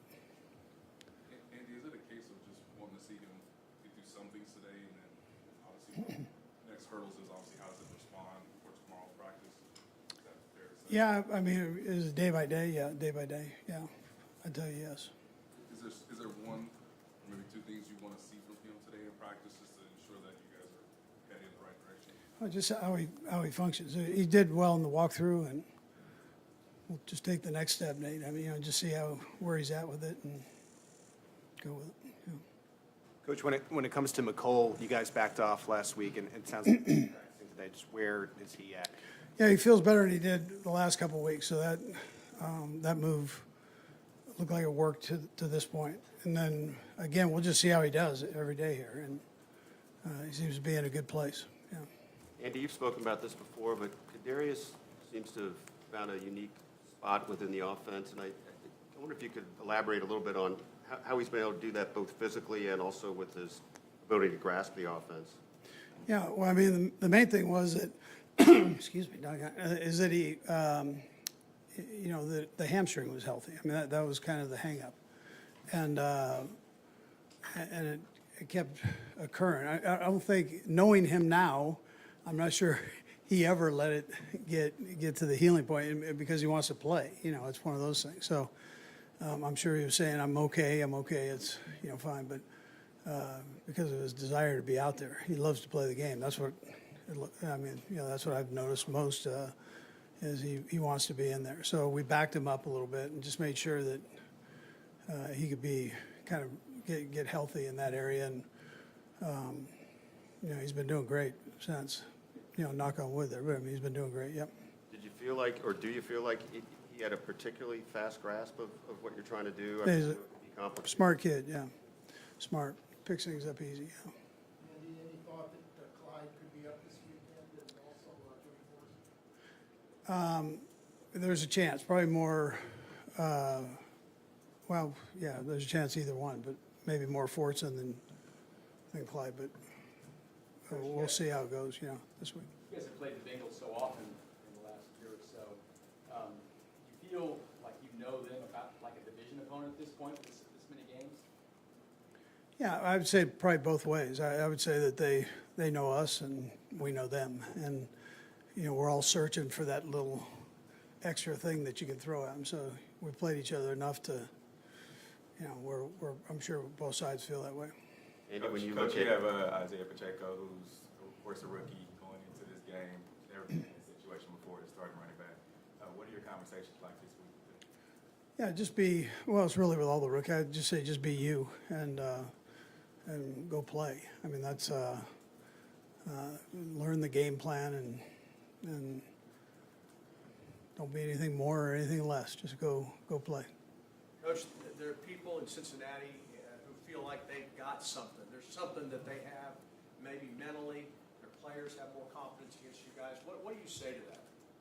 Yeah, well, listen, they probably should. They've won 3 games, so that's I'm sure that's how they feel.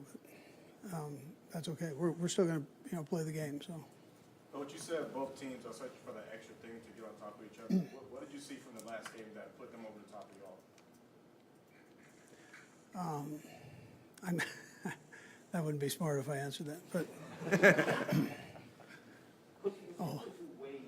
Chris Lamont, and then all of a sudden you see the Bengals claim him. Sure. How much of that were you disappointed to see something like that? I mean, that's part of the game. That happened. I'm glad he hooked on with another team, so we'll be all right. Andy, I know you said you weren't going to elaborate on specific points of, what got you a win or a loss, but I do wonder, you look at the 3 games with the Bengals, is there a commonality of self-induced mistakes that will be a point of emphasis with you guys this week, or any more than usual? Or? Yeah, against good teams, you can't do that, right? So our guys know that. And 2 good teams playing each other, the littlest thing can throw it to the side, so you got to take care of the ball. Yeah. Andy, anything we asked when you faced Jacksonville, if there's anything different you've seen from the November match, that you feel the same way about Cincinnati? Is it kind of the same things you've seen out of them since it's so recent that you played them last year, or is there anything you see different? Yeah, I'd just tell you they're a real good football team. They're not they don't have a lot of weaknesses on either side of the ball or special teams. So, it's that part hasn't changed from the first time we played them. They're good, or they wouldn't be here at this round. So, that'd be it. And it's an AFC Championship game. The guys are going to be up regardless. But do you sense that playing this particular team means something to your players?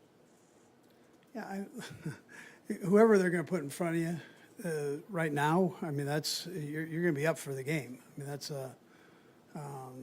and then these 2 teams compete well against each other, and so I think both teams will do that. Yeah. And you mentioned that Pat's battled through injuries before in the past. He's played well battling through them, but I guess is he more prepared to handle it now as opposed to years past in terms of mentally playing the spot or handling it in any capacity? Yeah, I would probably tell you yes. Yeah, I mean, he had a couple injuries in college that he fought through, but he's had in the NFL with all the games that you play, very seldom you get to this point without having something, and that's just how it goes. And so I think he's, I mean, he knows it. He knows that, and he's pushing through right now. And we'll just see. We'll see how he does here. You're going to be looking at him like we're looking at him. So. Andy, with the quarterback dealing with the injury, obviously you have to maybe adjust some things.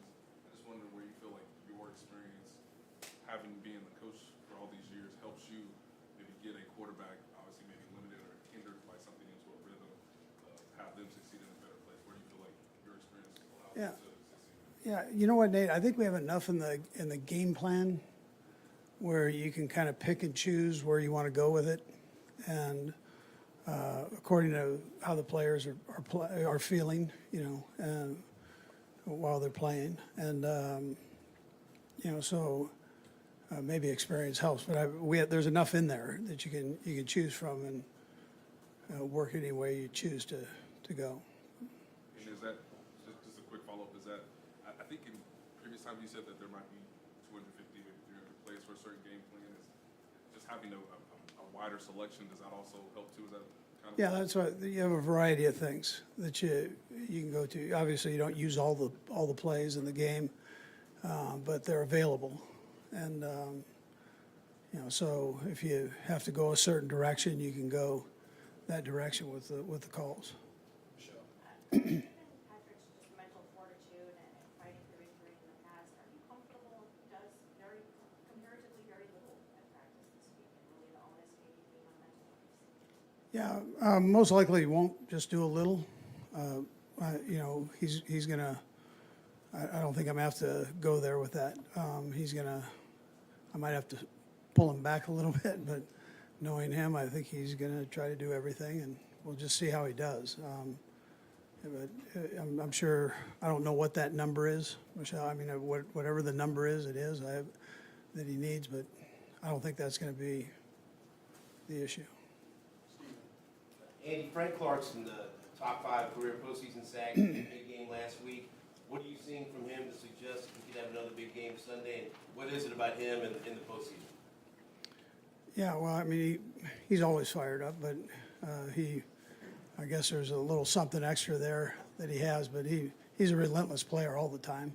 His numbers speak for themselves, throughout his career, but it's quite a record or opportunity for a record there with the sacks and playoffs. So you got to get there first to get them, right? And so he's had a lot of opportunities to do that when he was in Seattle and now here. Last one.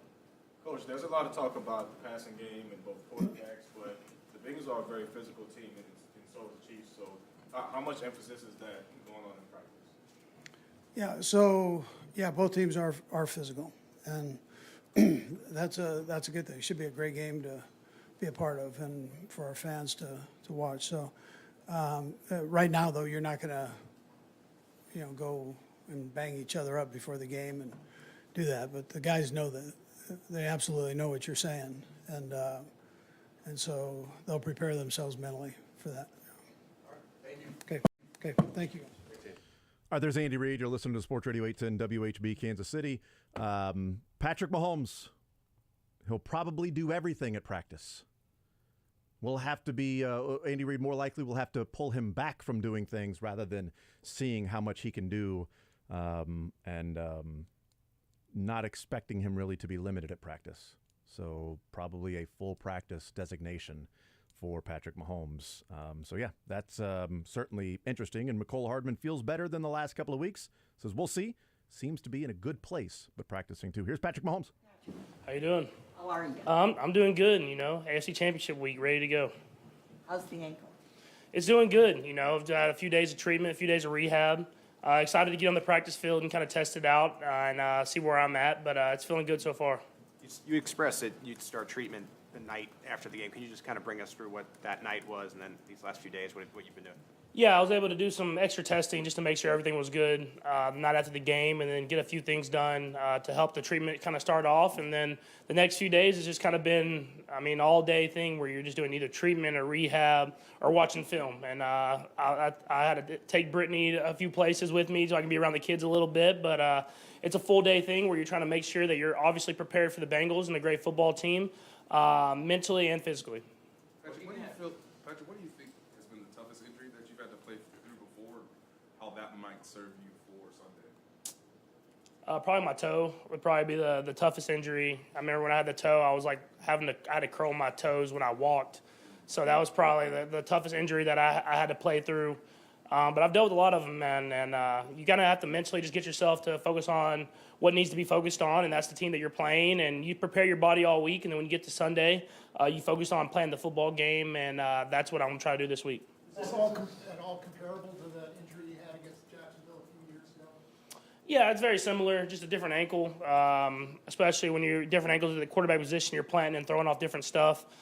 So the last one, it was the leg that I landed on, so I had to find ways to throw where I could land and keep it in the right spot. And this time I'll have to find ways to be able to push off and be able to still make the throws the right way. So definitely similar in a sense, but obviously different limitations and stuff that I'll have to work through. This is the first time, I guess, in your Chiefs career that you come into a playoff game as an underdog, especially as a home underdog, basically due to your injury, so to speak. Do you feel more pressure? Do you feel like it's because you're an underdog now, there's not a lot of pressure, because a lot of people expect Cincinnati to win this game now? Yeah, I mean, every time I walk on that field, I don't think I'm an underdog, especially when I walk on Arrowhead's field. So I just go in with the same mindset of we're going to play our best football to win. We know we're playing a great football team that's beat us the last 3 times. And so we have to learn from our mistakes in the past and be better in order to win against a great football team. Did you see the video? Does it require a different, just because of how much leg it is, does it require an adjustment in footwork, and you try and practice that adjustment? I think we'll see throughout the week. I haven't got to go out and practice yet and put myself in those positions. I've done limited stuff, kind of in a small kind of box of what I can do, but I'll push it a little bit today and then the next day and then the next day again and see what I can do to not re-aggravate the injury, obviously, but to push it to see what I'll be able to do on Sunday. Any hesitation mentally, considering the last time around the field that you want to have coming up on Sunday? There was a little bit earlier in the week. I mean, you want to push it, but like I said, you don't want to re-aggravate it or do something that you were in the position this last game and it was hurting. But that's stuff that you do the rehab and then you do the treatment for is to prepare yourself to go out and practice and go out and play. And all you can do is keep pushing it and try to do whatever you can to go out there and win a football game. Patrick, what you do at home, but are you off your feet when you're at the house, or you want some stuff at home as well? Yeah, I mean, I haven't been at the house much. So when I'm at the house, it's usually either studying or going to sleep. So it's just kind of prepare yourself, do whatever I can at the building, and then whenever I can't get off my feet and get some sleep, then I'll go get some sleep. Looking at past legends that have played through major injuries, what's your awareness of some of them in the past? What can you learn from that? Yeah, I mean, a lot of greats have done it. I mean, I think it's just about being a competitor. I mean, if you want to be out there, and especially in these games. And so all you can do is just mentally prepare yourself and your body throughout the week. And then, like I said, you get the game day, you just have to focus on the game. And that's what I'll try to do is prepare my body the best I can and get to the game and just go out there and play and try to find a way to win. Based on how you felt on Sunday, has this progressed better than you expected?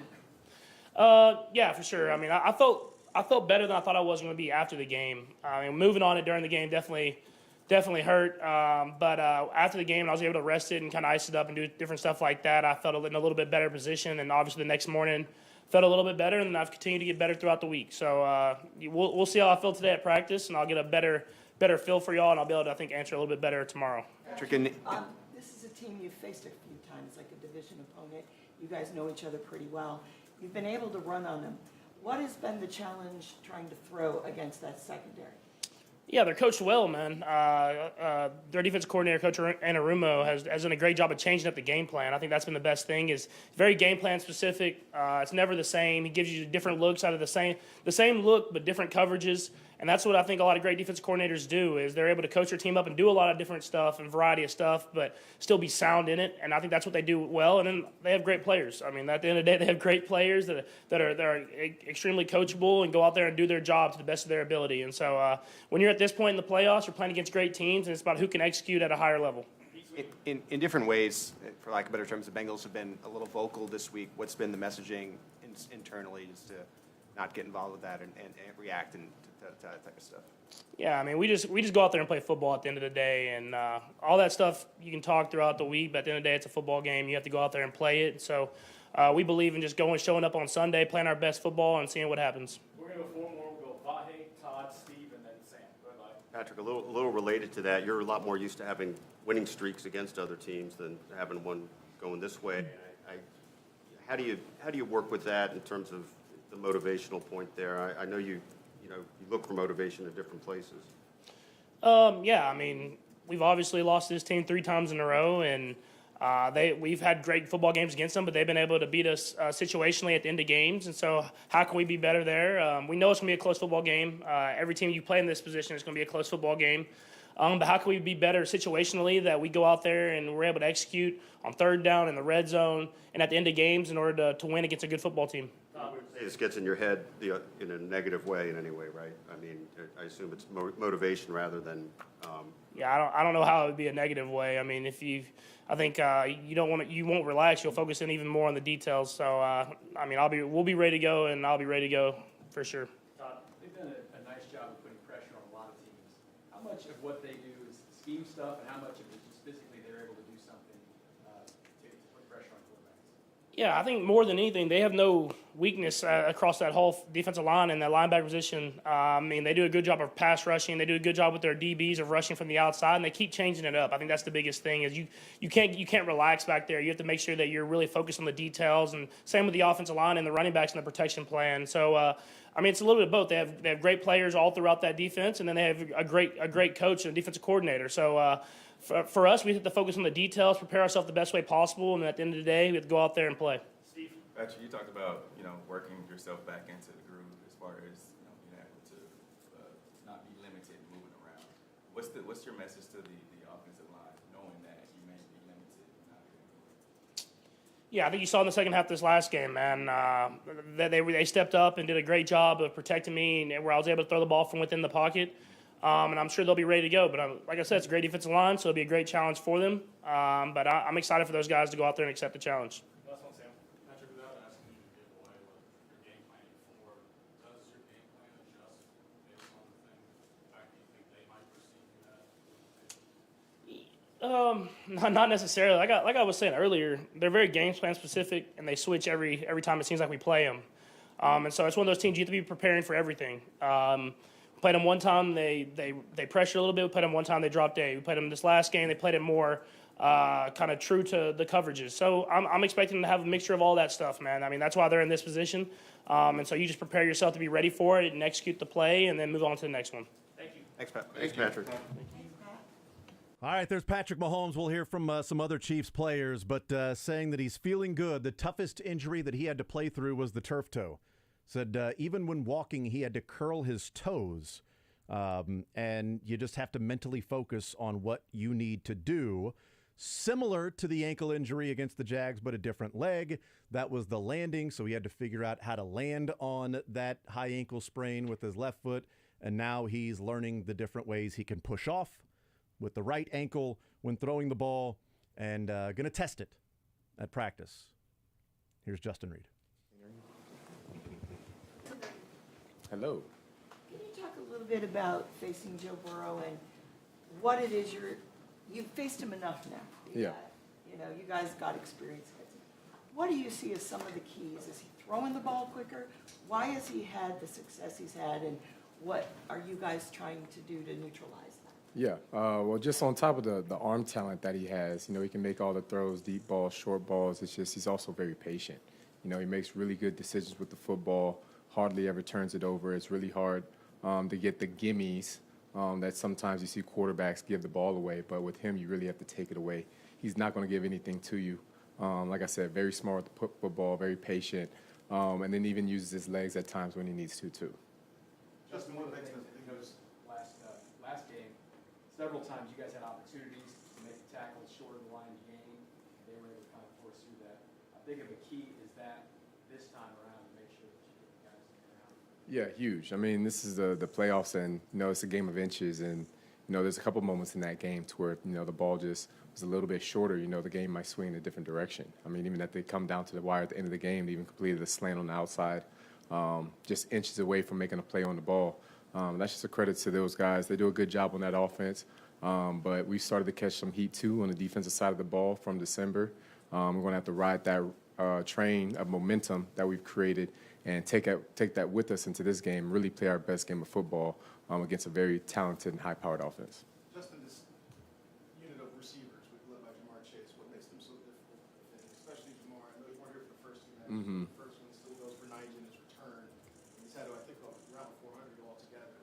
What makes it so difficult along with the receivers? Well, first and foremost, you got Joe Burrow at quarterback, and, it finds him to get the ball. But also they have a very talented cast wide receivers in him and also, 83 and 85, and the way that they run their routes. Joe's not afraid to throw to any of them. They're not afraid of the one-on-one matchups on the outside, taking a shot down deep. And then they also just get the ball to them in space.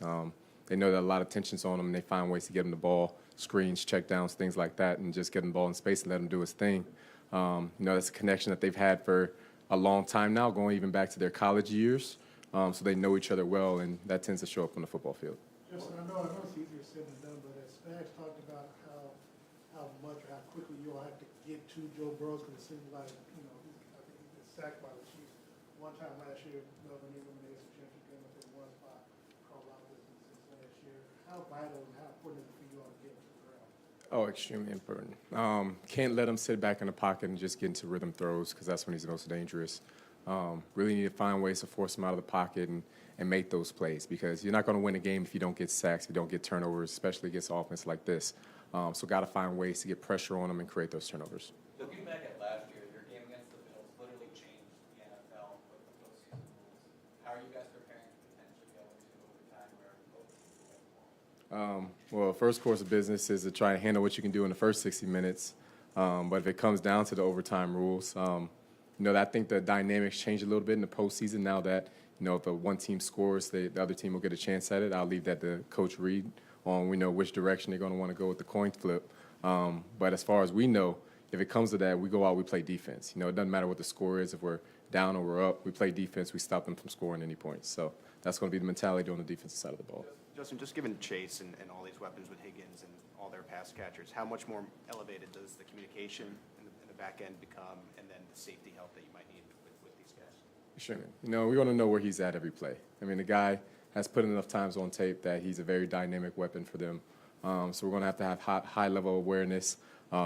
Arrowhead Stadium, you're going to be able to help us out with the noise that I'm sure is going to be there and disrupting the communication that they're going to have on their offense, communicating with each other. And we're going to have to do a good job on communicating on defense, non-verbally, verbally, whatever way we can, make sure everybody's on the same page. I know that it's been about a month probably since you've been saying the rookies aren't rookies anymore. Mm-hmm. How ready are your young guys in the secondary for this challenge that they're going to face this time? We're very confident in them. They're built for this. We've seen it again last week. Jalen Watson coming up with a big-time play to ice the game for us. So they're ready for this moment. We're confident in them. And we're going to go out and play. How important was it that they've been able to go up against some guys like Reeves and Fonte Adams early on in the season? Yeah, it really pays off with their confidence level here. Definitely it's a bigger stage. The whole world's going to be watching, but at the end of the day, it's still a football game. You still rely on your technique, your keys, the same things you did before. Obviously, mistakes are magnified in the playoffs, so you can't have as many of those. But if you do the same thing you're doing, confident in your technique, it's going to tend to show up and good things tend to happen with that. So I encourage them to stay consistent with that, do what they always do, and come and play their best game. Don't think too much, just go play. Justin, did you see the video of the players on the sideline at the end of the game saying we're going to be at Burrowhead Stadium next week? What's your reaction to that? Yeah, I think we all saw it, and those guys are having fun since they won the game. But we're going to just let our play on the field speak for us, and we're not going to get into any Joseph messages with it. Thanks. All right, there you go. The Burrowhead. Let our play speak for itself. Not going to get into any match of that. He passed the "don't say the wrong thing" test this week. That's right. That is true. Patrick Mahomes asked a little bit about that with the talking. Say that we just got to go play football. All that talk throughout the week, you still got to go out and play. They're handling it publicly the way that you would expect, but Justin Reid saying, we all saw it. They're having fun. Hey, the guy, they're just having fun over there. We all saw it. They're just having fun. Those motherfuckers. All right. Well, okay. We'll see. Behind the scenes. Okay, Burrowhead. All right, we'll see. Hey, those guys are just having fun. We just got to go play football. That's what it's all about. It's just playing football. All right, Burrowhead. All right, we'll see. We'll see what happens tomorrow. I think Reid learned the lesson the previous time in his conversations with Reid, and him being able to or not reading into what he was supposed to do. Speaking of reading, here's Nick Bolton. Nick, you're facing Joe Burrow again. What success, why has he been able to pull wins out? What is it you're looking for when you're facing him this time after having enough experience against him? The last 3 times we played them, especially like the last time, the check downs became a problem. I was able to get the ball out to the running backs, and now they made plays for them out there in space and kept them in front of the sticks. So we've got to do a good job of that and tackling check downs. And if we do that, we feel like we have a better chance of winning. Mixon didn't play the last game. Mm-hmm. How difficult of a challenge is it going to be for you on this time around with the addition of him and Frelund? Yeah, man, they got two great backs, man. I watched them both a lot at OU, and I watched them they continue to play together in the league. And again, complete opposites in terms of the skill sets they bring to the offense, but they're still both hard tackles and hard outs. So it takes all 11 of us. We got to stop the ball with our front and our linebackers, and we just got to tackle out in space. How difficult is it, as for you setting the defense and communicating with everybody when they move Jamar around so much, and especially trying to put him in the backfield or get a quick within the line of scrimmage, and figuring out where to get? Yeah, I think they do a great job with everybody. They have in their scheme, mixing around, putting them in different spots, different locations, trying to make the defense think a little bit. Throw them in the backfield a little bit as well, just kind of switch it up a little bit. But again, we just got to communicate. We got to get in line and communicate. Get everybody get in line and just execute the game plan. We just got to tackle out in space again, like I said, and try to make it hard as we can for Joe Burrow, and then see what happens at the end of the game. Nick, how good is Burrow's awareness, just considering when you guys bring blitzes from the second and third level, it seems like he's able to get the ball out real quick? Yeah, he got a great feel for the game, man. We got to do a great job with disguises throughout this week. He gets the ball out quick, and then if he holds on to it, sees a blitz, gets out to his check down, gets to his hot routes. He does a great job of that. Again, it kind of helps him stay in front of the sticks, and that kind of hurt us the last 2 times we played him. Nick, how much did that loss in the championship game last year motivate you in the offseason? Oh, man, it's a lot. It was my first year, and I kind of feel like I left a couple plays out there on the table. And so I've been focusing on this one for a while. Just a chance to get back to this game, and we have to play them again. So I'm excited. I know our team's excited, especially our defense excited. Did the players feel more pressure this time around? Obviously, I know you weren't here for it, but in 2018 they lost to the Patriots, motivating factor. They won the next 2 AFC championship games. They didn't like the fact of an opponent coming in, taking Lamar Hunt's trophy away. With that team doing that last year, coming back in, what's the talk about in the locker room? Yeah, man, I feel like we're motivated. Just another chance to compete for another game at Arrowhead. We got another chance to play at home in front of our home fans, and that's exciting for us. We got to execute. We can't really worry about 2018 and comparing it to back then. And we got to execute the game plan. We got to go out there, play fast, play physical, and have fun. I feel like that's just the message for this game. It's kind of what we got in house. It's kind of what we're motivated, trying to motivate each other and our teammates. We're going to execute and just play hard for each other. Nick, this is the 4th time you're playing them in 2 years. Mm-hmm. It's like a division rival almost. You match up so often.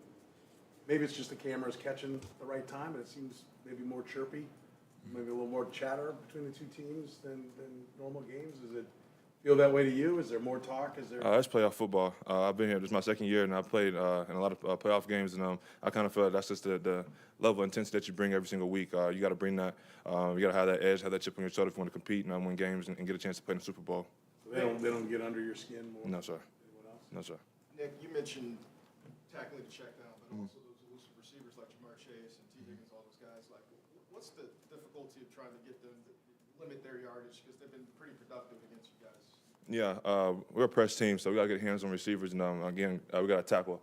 They do a great job putting their playmakers out there in space, giving them room to work with. So we got to vice tackle, get 11 hats to the ball, man, and just got to tackle out in space. That's going to be the name of this game. They do a great job. Zach Taylor does a great job as well, getting their playmakers out there in space and getting good spacing and running backs, check downs, tight ends, all of it. So it's all about tackling in space and executing the game plan. Nick, you mentioned that shows check downs. When you went back and watched those, technique issues on your guys' part, and then just making plays, how could you characterize some of those plays that weren't made this time? A little bit of both and a little bit of bad tackling as well. Kind of got to own our leverages and use people that are designated in that defensive play. Maybe whether it be a corner, another linebacker, or a safety. We've got to use who we have in our scheme and tackling. Kind of led to a lot of it, including myself. I think I had a couple plays last time. Nick, there's so much talk about how cool Joe is, how calm and controlled he always is. In the matchups you guys have had with him, has there been a moment where you guys have seen him rattled or you've rattled him? Last time we played him, can't speak for, I can't remember the rest of them, but last time we played him, he didn't make a mistake all game, and he played a pretty clean game. And so I think we got to do a better job of forcing him to make a little bit tougher decisions, kind of get more pressure on him if we can, and actually finishing off sacks. I know we struggled for that the last 2 times we played him. Kind of along the lines of what James asked, I mean, maybe with the exception of your guys, is there anybody that stands in there tougher with everything flying around them and stays focused? Is he about as tough to rattle as you come up against? Outside our quarterback, yes, sir. Yep, thank you. All right, there's Nick Bolton tackling. Tackle, tackle, tackle, tackle, tackle. Also, beards. I mean, you were confused. I said, speaking of reading, Nick Bolton, you're like, what are you doing? Like, reading the Cincinnati Bengals offense, reading the plays, reading the schemes. You got to read what's going on. Edmonds struggled with that last week for the Bills, and they got gashed on the run.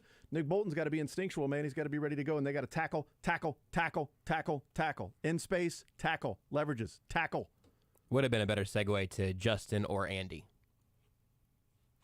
Well, the read had already, but they were the first ones. That's why I then segued to the reading, because it was the jumping off was the Andy and Justin. Could have done that from Andy to Justin. I mean, you got to plan better, man. That's exactly right. You got to scheme for this. I'm glad that we talked about with Cynthia Frelund the Samaje Perine checkdowns in the first matchup earlier this year, the Joe Mixon and Samaje Perine checkdowns against the Bills last week, and that was a huge issue for the Chiefs because the 3 times they have played them, what's been going on, Nick Bolton, checkdowns were a problem. It's the first thing he answered. Checkdowns were a problem. Tackling checkdowns. Got to do a better job with that, and we'll have a chance. Checkdowns.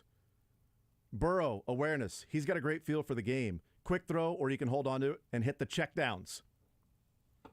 Tackle. Have to tackle. Checkdowns, what happened? Bad tackling. Got to use leverage. Myself, I left a couple plays out there. Got to tackle. Have to tackle. Checkdowns. We had also talked a little bit like in the break about the narratives of Joe Burrow and what it is that kind of has him rising up some people's lists. I think Nick Bolton there at the end saying, hey, you know what? Nobody makes fewer mistakes. No one gets less rattled other than our guy. Outside of our guy, no. Than Joe Burrow. And that really is a valuable trait that you can see why defenders respect that so much. Because the whole thing you're trying to do is to get that guy to make a mistake. And Joe Burrow just hasn't, and the Chiefs haven't forced him to. Nick Bolton knows that has to change. Against the Chiefs earlier this year, Samaje Perine had 6 receptions for 49 yards. 4 of the 6 were first downs. Here's Juju Smith-Schuster. Teams that are both prestige, great defense, and for us, it's just more so that we have to execute our plays. And when the ball is thrown to you, make your plays, convert on third downs. And like you said, Pat said one of the biggest things that they do with their defense is that they change a lot of things in between plays, which helps them. But for ourselves, it's more so that we got to play our best game. Where have they gotten? I mean, you're kind of uniquely qualified playing them 2 times a year in the division, and I come over here getting a second time at them. Where have they improved in defense? A couple of years ago when you were seeing them, they were one of the bottom teams in the league. Now they're back-to-back AFC champions. I just think, honestly, they're just a physical team. They just play physical from start to finish, all 4 quarters. And that's something that, I saw that playing them in Cincinnati, and it felt like a playoff atmosphere game. And that's kind of like, what I'm expecting to see here. You've had a lot of experience with playing with quarterbacks that have played through injuries. What have you noticed from your time with the Steelers to now and the difference in quarterback play playing through injuries? They're gonna play football regardless. They've been playing ball since their whole life. They love the game so much. There's nothing that's gonna stop Pat from doing what Pat does. So if that's what you're trying to ask me, yeah.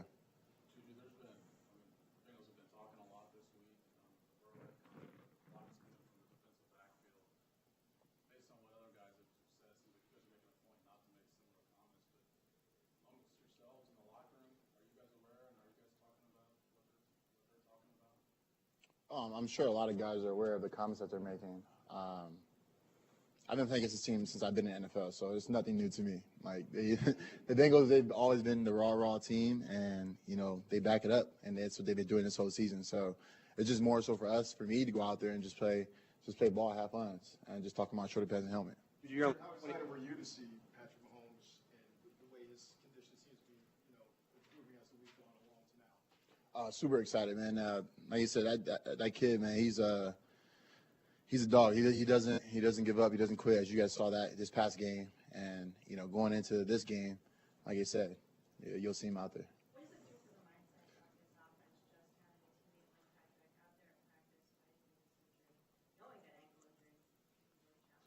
It pretty much to show that how much heart he has for his team and how much love, for everyone. Even this past game when he was going through his whole process and injury,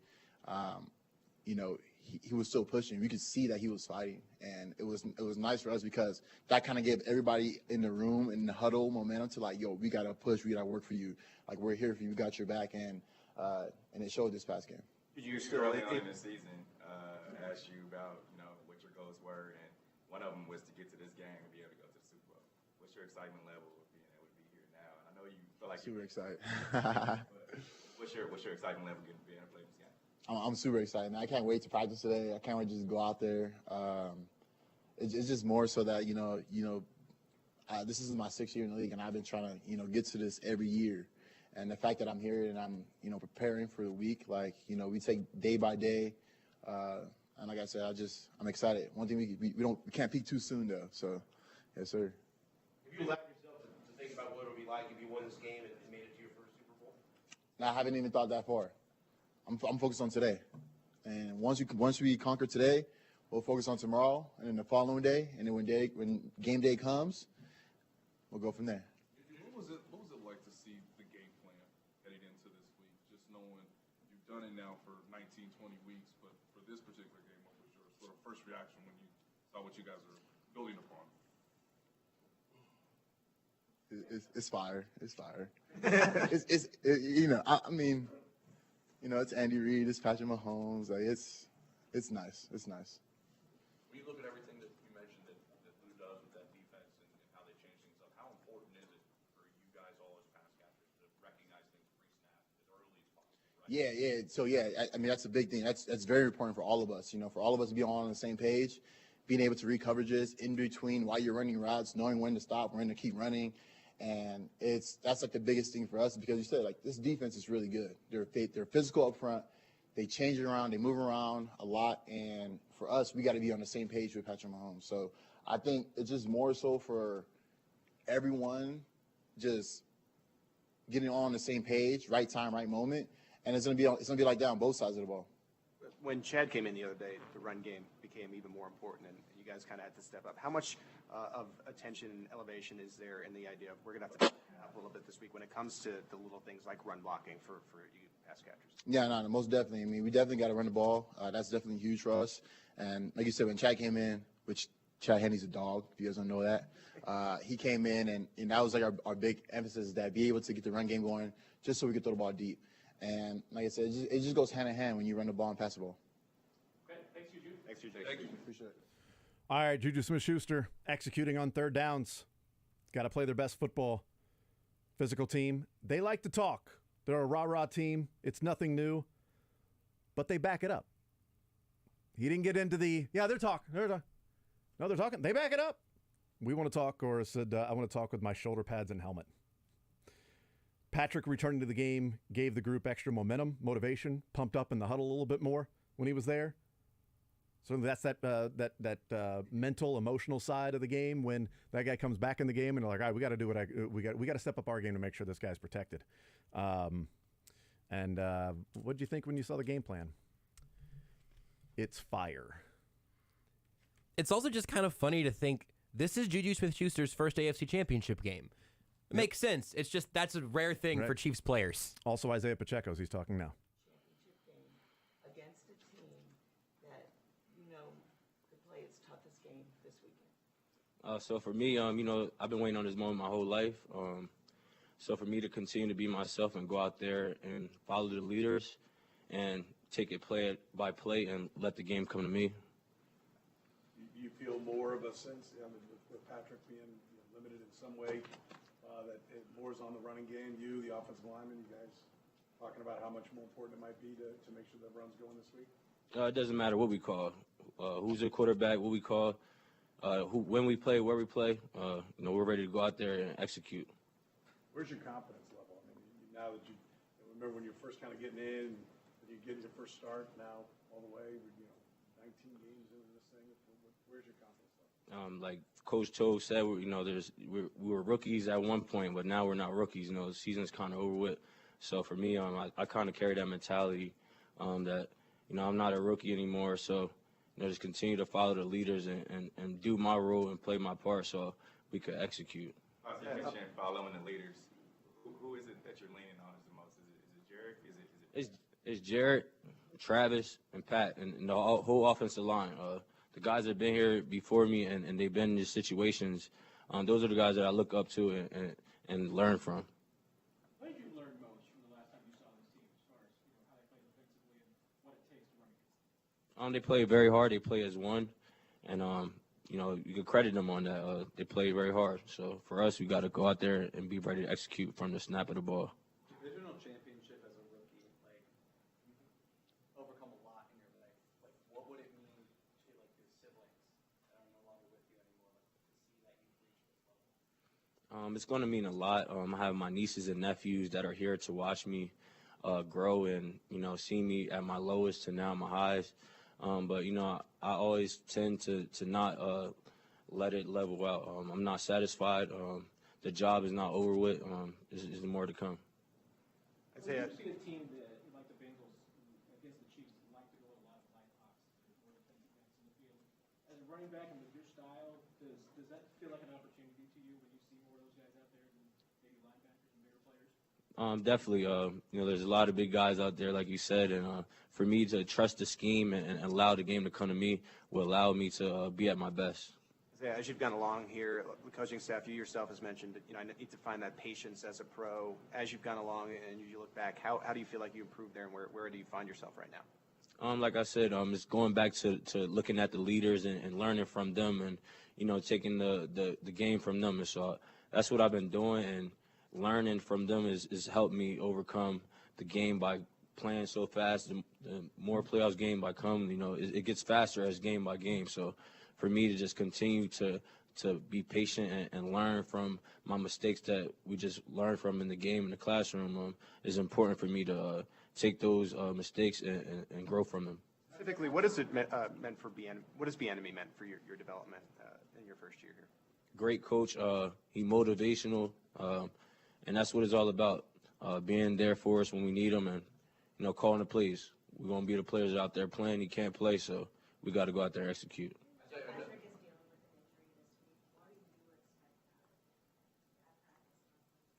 I expect Patrick to be himself like he had been before, and for me to be myself and continue to follow them and grow. How's your pass? How do you feel your pass protection has improved from beginning of the season to now? When it's very important. It's grown very, and that's the most important thing about this game, being able to protect and being able to play all three downs. So for me, growing more and trusting the scheme and continue to work hard is going to show for itself, and just me allowing the game to come to me and taking it day by day to execute. I know you got to run the play when the ball's coming to you. I know you have to run the play you guys designed, but how often do you look when you face Cincinnati? You see DJ Reader. It's a rarity to have that type of player in the middle of the defensive line. What they can do. Do you put an eye on him? No, I'm not really worried about the name. Not worried about no names. Worried about the number and the scheme and trusting what we got that's called so we can execute. And that's the mentality I've been bringing since. I'm not worried about the Hall of Famers or who. And I'm just worried about myself and my team and where we can grow and where we can build off of. Thank you. All right, there's Isaiah Pacheco, and there's the Chiefs press conferences. Players. By far the most reserved I've heard Isaiah Pacheco. By a mile. Yeah? Yeah. We just got to go and play hard. Get out there and run the play. Do what he's supposed to do. Stay within himself. He doesn't see DJ Reader. Doesn't care about Hall of Famers out there like Eli Apple. Those things aren't a concern for him. We'll take a timeout. We'll come back. We will talk about things that we heard from the press conference. Patrick Mahomes, Andy Reid expecting him to do everything at practice today. Mahomes going to be testing the ankle. So we'll talk a little bit more about what we heard from the press conferences there. More Zone next. Patrick Mahomes press conference brought to you by Xfinity Sports Zone. Xfinity Sports Zone, the ultimate sports hub experience, only from Xfinity. By Premier Volvo Cars of Overland Park.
The Zone with Jason Anderson. Coach, you may be aware that you are top 5 in a poll of the most handsome coaches in the NFL. That's what I'm talking about. Are they underrated? I was wondering why I wasn't first. Weekdays from 10 to 2 on Sports Radio 810 WHB.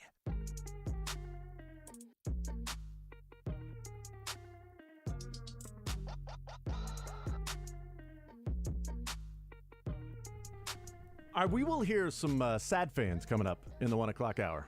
So sad fans, Jags Edition. Sad Jags.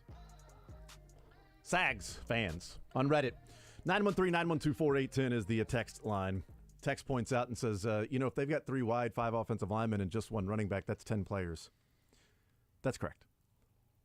That's how good they were. That's right. They were only playing with No, I went back and looked in some of those plays that they were really effective. They had Hayden Hurst lined up as a wide receiver, kind of like Travis Kelce does. So they actually had 11 personnel. But is it 11 personnel if the guy's not lined up on the line of scrimmage, even though he's labeled as a tight end?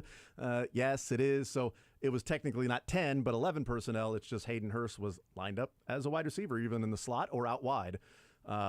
Trips on one side and single on the other side, and then running it right at the Bills with Edmonds as the lone linebacker that would be there to sort of man the field, and Milano out in coverage and safeties out in coverage, and you got to worry about over the top with Chase and Higgins, and so you've got to know where everybody is, and then that offensive line just gets off the ball, pushes guys around, and Joe Mixon then picks up 6-7 yards. Also, they had Hurst in kind of that kind of an H like back. that Y back kind of role, and seeing him get used as sort of the effective fullback, but who also uses as a bigger threat in the passing game. I think we're gonna see 2 simultaneous chess matches in this game because Bengals offense versus Chiefs defense with the weaknesses we know from both sides, and the inverse of the Chiefs with a hobbled Mahomes against Lou Anarumo once again. It is just this will be as good an X's and O's matchup as I think you're going to get in the NFL. What'd you think of Andy Reid when asked these games you haven't been able to come out on top? This game earlier this year.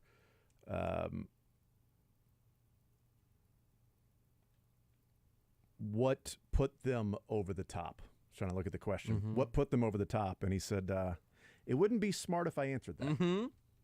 Andy Reid wasn't happy about the officiating in that particular game.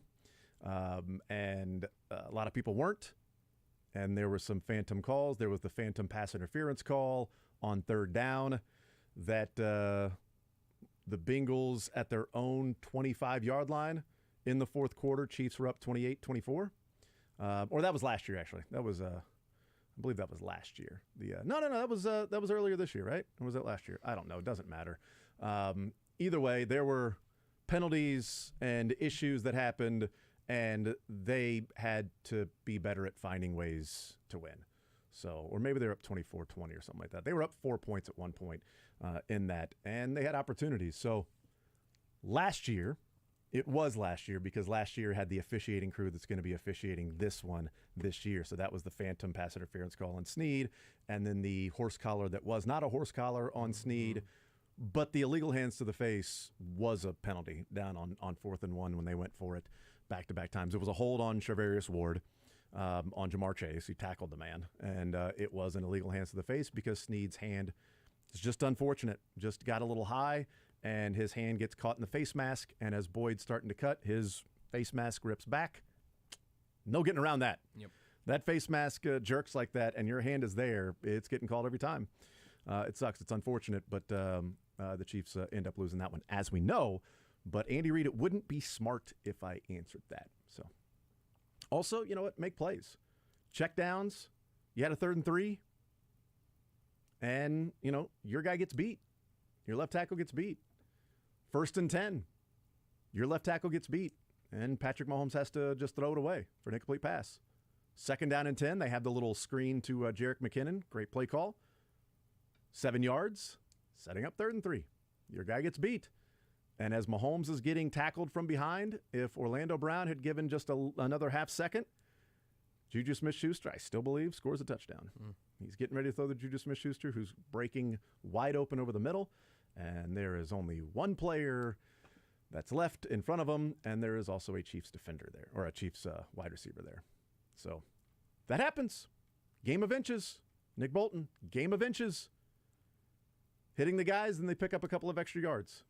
Tackling. So this is obviously going to be a motivated team outside of just, it being the AFC Championship game. And the last time they lost an AFC Championship game, they came back that next year and won it. They were going up against a team that hadn't played in that AFC Championship game against the Titans and had Ryan Tannehill and not Joe Burrow. And Patrick Mahomes with 2 legs. That is true. But the next year you had Patrick Mahomes with only like 8 toes. He had to curl his toes when he was walking. Yeah, sure. Yeah, how many toes does that actually function for? I don't know. If you're curling your toes, that would be off. Can you just curl like a couple toes? No, I don't think anybody can just curl like 1 or 2 toes. Your big toe probably, but not all your toes. He said toes, not said toes plural. Yeah, so that's playing with 5 toes. For my next trick, one hand tied behind my back. Who's going to tell him he can't do it? I'm not going to tell him. I'm not going to tell him. I'm glad he's got 2 arms, mainly his right one. More zone next. Want to see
The Zone with Jason Anderson. Rest your mind, enjoy some time with the family, get that groin ready to go. Weekdays from 10 to 2 on Sports Radio 810 WHB.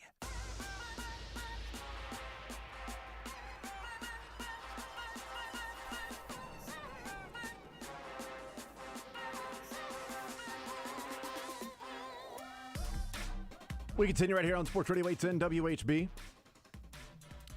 Jason Anderson, Josh Brisco, and Beards. Special coverage coming your way as Chiefs and Bengals AFC Championship game are pregame starting at 6 a.m. NFC Championship game right here on Sports Radio 810 WHB, and the Chiefs and Bengals AFC Championship game right here on Sports Radio 810 WHB coming up this weekend. 913-912-4810 is the text line to be a part of the show, part of the conversation. 913-912-4810.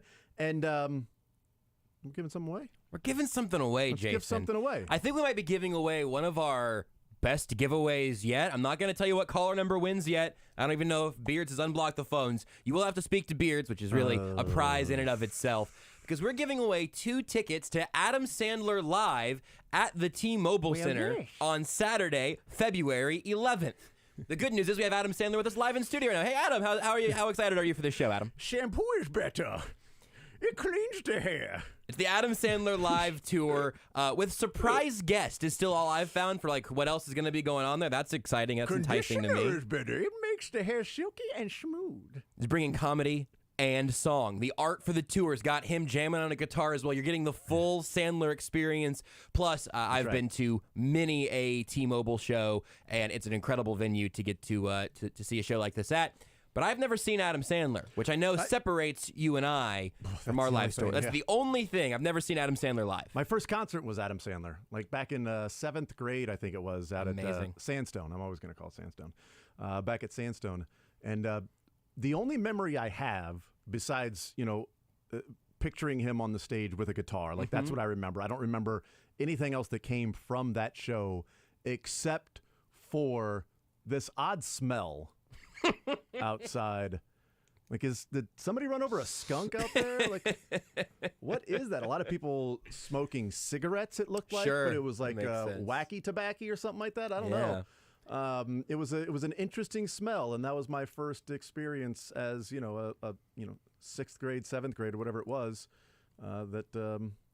Enjoying some Adam Sandler, and a lot of people enjoying some other stuff, I suppose. Right. But go enjoy some Adam Sandler, and you can do it on us if you call 913-381-810, and you're what, Beards? Caller number 81? I was thinking more like an 8. Let's do 10. Split the difference. That's fine. Caller number 10 gets 2 tickets to Adam Sandler Live. That is February 11th. That is a Saturday at the T-Mobile Center. We'll get your info from Beards. Caller number 10 for Adam Sandler Live at the T-Mobile Center on Saturday, February 11th. Tex says, why is Denny Matthews impersonating Adam Sandler? Put on your Hanukkah. It's yarmulke. Is it yarmulke or is it Hanukkah? I don't know. The two. It's time for Hanukkah. Once we have 10 callers, can you go ahead and just give me an Adam Sandler ticket's gone? In baseball, you actually can smoke your marijuana. A little bit more than you could in the past. No steroids, though. Can't make yourself better. Just maybe a little worse. And gone, Mondesi. The only note I have for your Denny Matthews impression, I think it's my no. It's my favorite of your impressions, and I wish I had that. I wish I had that capability. If you could just a little more often, just sort of bring in like a Grinky at the mound, just a total non sequitur that brings you back to a baseball game. Yeah, Keller come shut.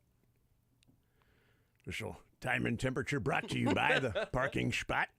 Easy to spot, easy to park. Parking spot at KCI.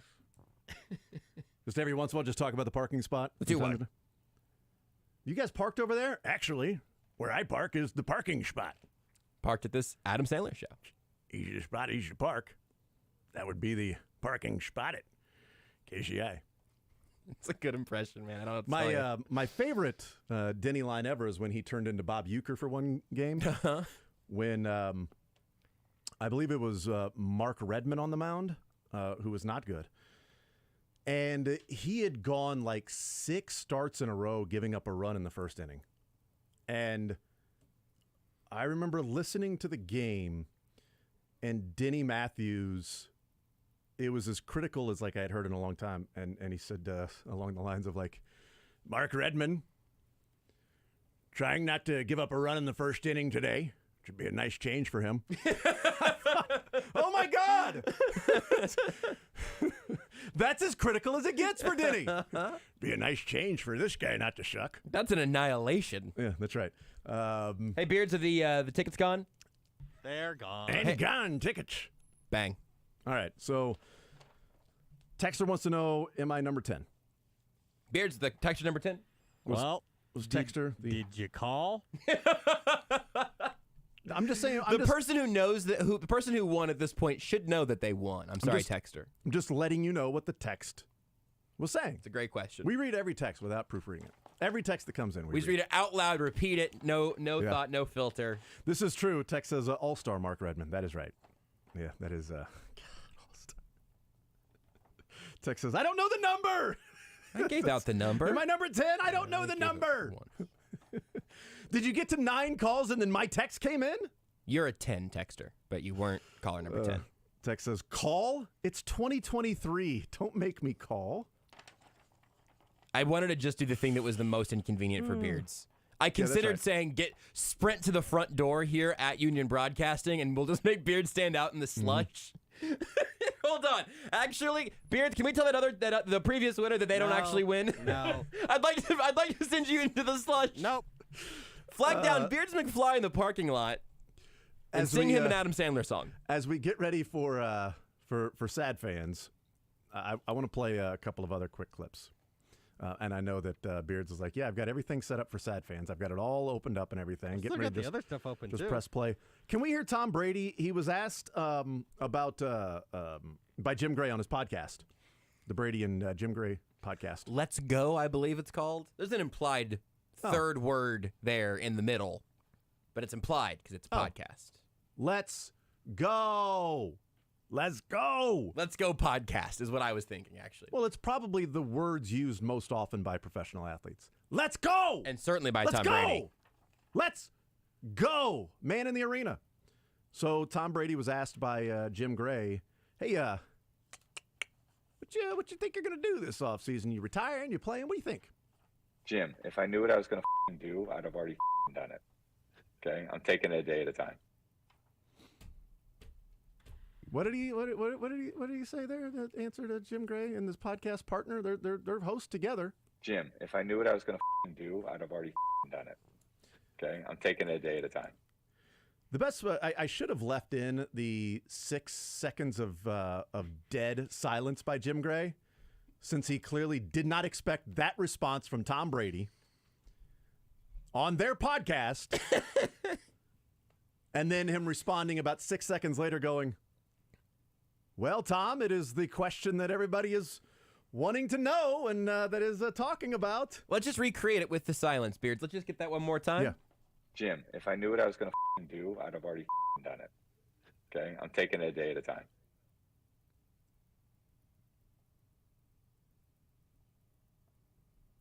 Well, Tom, it's really what a lot of people are talking about right now with you and wondering what's going to happen this offseason. So I got my stopwatch app out. That was about 6 seconds right there. Taken aback a little bit there. Takes Jim Gray a second to just sort of put out the little fires on his eyebrows that had just been singed. Tex says, I bet Tom Brady answered it that way to scare other people from asking it. Well, if he's going to say that to Jim Gray, who is his sort of go-to guy, is his... He's just going to knife the next person. Trusted media person in his cheeks. His butt chin. Just be an he will imprint. Slice you with his cheekbones. His media person he's allowed into his inner circle. If he's going to say that with Jim Gray, then... Or maybe he won't feel as comfortable with others and just be like, I'm just still trying to figure it out. Whereas Jim Gray, he's more comfortable going, Jim, bleep you. Bleep you, AH. Don't bleep and ask me that, you piece of bleep. But anyway, let's get into the podcast. Let's go. Let's go. Let's talk about this. They also... Open your third eye, Jason. It's blind. Didn't edit that out. No, they did not. They did edit it with the bleeps. I think the Let's Go crew knows how to make some good content. I believe that Jim Gray was totally blindsided by that, to be clear. But they didn't. But nobody said, hey, should we edit that out? Oh, no. No, because when they released it, it was already beeped out. There was no editing by me. That was already bleeped out by the Let's Go I'm saying they could have really done everybody. If that was something they were really uncomfortable with, they could have just wiped that from the podcast feed. That question and answer could have never made it to the air. It's funny, Tex says Andy Reid should have asked after, because they did have Andy Reid on as a guest after that opening segment. That's Tom, what are you going to do? Doggone it, Tom. Well, doggone it, Tom. Let me know what you're going to do, huh? Have some cheeseburgers together. Doggone it, Tom. One other one I wanted to play before we hit the sad fans. Travis Kelce was on the Pat McAfee show, and he talked about things that were actually serious, like did they expect Patrick Mahomes to return to the game, Andy Reid and what he's done for Travis Kelce's success. But for some reason, just as in this show, we talked about truck nuts, and we start talking to Kent Swanson about truck nuts. Matty Lane. Oh, yeah, it was Matt Lane about truck nuts. Apparently in the Pat McAfee show this day, or yesterday, when they had Travis Kelce on, they might have been discussing aliens for some reason, and so they simply asked Travis Kelce if aliens exist. Big on aliens. My dad had a computer set aside that was hooked up to some speakers when I was a kid for satellite radio in space. And I'm telling you, that thing used to make some weird sounds. Used to make some really weird sounds, especially at like awkward times in the night when you're just sitting there as a 10-year-old kid in your room. This is awesome. Is your dad still doing this? I'm not sure. I'm not sure if he gave up on that deal or Was what's he going sending on with anything to them, or he was just trying to hear back? Highlights? He might. That's a great question. I think I need to dive deep more into this thing. I just remember asking him what it was, and he said, it's just a radio waves in space. It could be. But I'm a firm believer, man. They're out there, baby. You might be one. You might be one is a great line, it's a man. great dismount by Pat McAfee. Line. Big on aliens, Travis Kelce is. He's big on aliens, and his dad had a radio set up to receive audio from outer space and if aliens exist. And some random, just a little radio just from outer space. My favorite part, not to start poking holes in a beautiful clip of audio, but it's a 10-year-old Travis Kelce hearing more of the noises at night, as if night is an objective term that would also apply interstellarly. Like, it's not the same time, just like on the other side of the country right now. You know, like they're in Cincy, right? I love that that's what you're focusing on. His parents actually used that as a lie. It was a Cleveland. I said Cincy, and that was just, sorry, in I've got Cleveland the Bengals in the brain. Heights. I know. I said Cincy. I just meant to say Ohio, and I said Cincy, and I know that it's I know that it's the Heights. I know. I'm Aliens sorry. was just their cover story. It's not New Skyline. Thank God. Yeah. Thank God. New Skyline would be better than Old Skyline. It kind of tastes right. the same. Is this New Skyline or is this Old Skyline? Has this been out for a year and a half? Just been setting this meat out? Have the Rats had this yet? They might have, actually. I know it's an insane thing to focus on there, but it's just so funny. It's like, well, the aliens are more active at night from light years away. He's 10, though. He's 10 there. Look, Let's send you believe this in aliens, message. Jason? Let's send. Absolutely. What do you think? I'm also big on aliens. Do you think that there are, Beards, I want your answer on this one also, life on other planets versus intelligent life on other planets versus life more intelligent than we have here? All of the above. Wow. Okay. Why would there's funny responses and there's serious responses. Like the serious responses.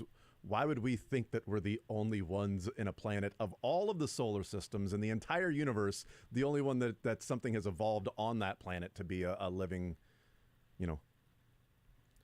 life a world that has created a beautiful thing like football with intelligence and the ability to think and play chess, which a texter pointed out that usually there are only two people playing chess. When you said this is going to be a two-person chess game, I meant two simultaneous chess games happening. Typically, do you tag in chess? All right, your turn. Go get them. Played some tag team chess.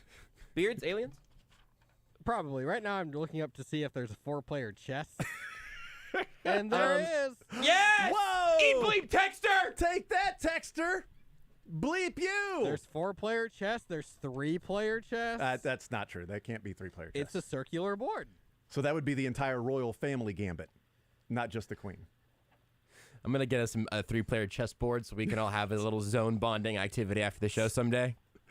3-player chess. So you believe in aliens, Beards? Probably. Well, do you believe or See, not? You that's the probably thing. believe I aliens? mean, There's probably something else out there. Yeah. There's definitely. Josh? I think your logic of if there's got to be life in other places is definitely true. I wonder. It seems impossible that humans would be the smartest it's gotten. Right? That just seems unlikely that we are an example of the smartest things in the universe. Twitter would argue otherwise. It certainly would. It certainly would. Did you know Damar Hamlin's dead? Like, unbelievable. It's unbelievable. You can't just say that without context that people might not know Sorry. the backstory. Damar Hamlin is definitely not dead. Well, that we know of. He might be Weekend at Bernie's-ing. Might be a clone. It's not bad either. That's right.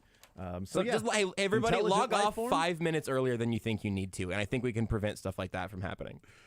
Do not log off of Reddit, though, if you're an opposing fan. God, I hope so badly it is sad fans of Bengals next week. Next week's going to be, oh, man. Please, oh, please, oh, please. If there are aliens out there. Please, aliens, if you can hear us. Yeah. Kelsey might be one of them. Mahomes certainly is an alien. Do aliens have high ankles? I mean, do they have ankles? I don't know. I don't know. I don't know what they would look like. I know what they look like in Hollywood.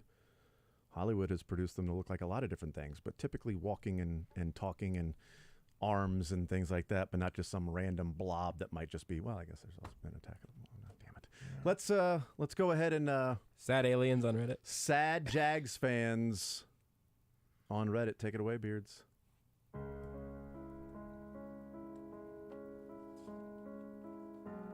And now, a list of things that Jacksonville Jaguars fans said on Reddit. Help, I'm scared. We did it, boys! Finally, no turnover on the opening drive! All good, gotta get that first drive out of the way. This has to be a new speed run for off the Chiefs. LMAO, help. Quote from Chris Collinsworth. Mahomes pitches the ball. He's so good, he makes my nipples hard. Remember, everyone, the Jags are canonically a switch. They like feeling pain until they decide to flip roles and dish it out in the second half. Somebody just tell Trevor that Mahomes just scored 30 points. Doesn't matter who's throwing if Kelsey stays so open. Can y'all force one incompletion? Crying, laughing emoji. Me dead. This drive just proves that Mahomes is overrated and all credit goes to Andy Reid. Quote from Chris Collinsworth. Mahomes is so great, I'd let him my wife if he wanted. More like Patrick Go Holmes, am I right? Wait, did Collinsworth just compliment the Jags? Excuse me, I'm dead. I before E except after C, unless you're the Chiefs, in which case you're an exception to the exception. Collinsworth is going to be low energy in the second half because he's been in the booth bathroom to King Patrick. Can somebody please get Tony Dungy in the booth ASAP? We could really use him to put the opposition to sleep again. Henny gets superstar treatment. Now our offense can't do incoming gimmick screenplay. I was told that Doug would be in his bag this game. Instead, it looks like we have Hackett on the sideline. This L's on Agnew. Tackled by a kicker and then a fumble. That's fair. Mahomes' soul made that fumble happen. He made it happen with the power of his mind like Professor X. I hope Agnew never plays an offensive snap ever. Live by the Agnew, die by the Agnew. You, Nick Wright. Jags covered the spread. Comment. That 7 points we lost by was Chad Henne. Reply. Henne coming back to the Jags one last time in his career. Chris Collinsworth can suck my and I don't even have one. Drafting Trayvon Walker #1 was a decision. It was. Collinsworth saying a couple good things about Trevor. Got to keep the next elite QB on the back burner to I'm guessing Kirk dodged COVID this whole time because he can't catch. Weak ending. Weak offense not being able to score. Weak defense giving up points to Chad Henne. Like what? He beat us on one leg. What the We were so close to getting the Josh Allen championship game. The worst part about this loss is that Peg Leg Pat scored a touchdown, so the media will have cause to even more this week. I'll see y'all at Waffle House, I guess. And now, the runner-up. I hope somebody draws a fake mustache on Mahomes. And now, the winner of things that Jacksonville Jaguars fans said on Reddit. God, somebody get my Kelsey mother. God.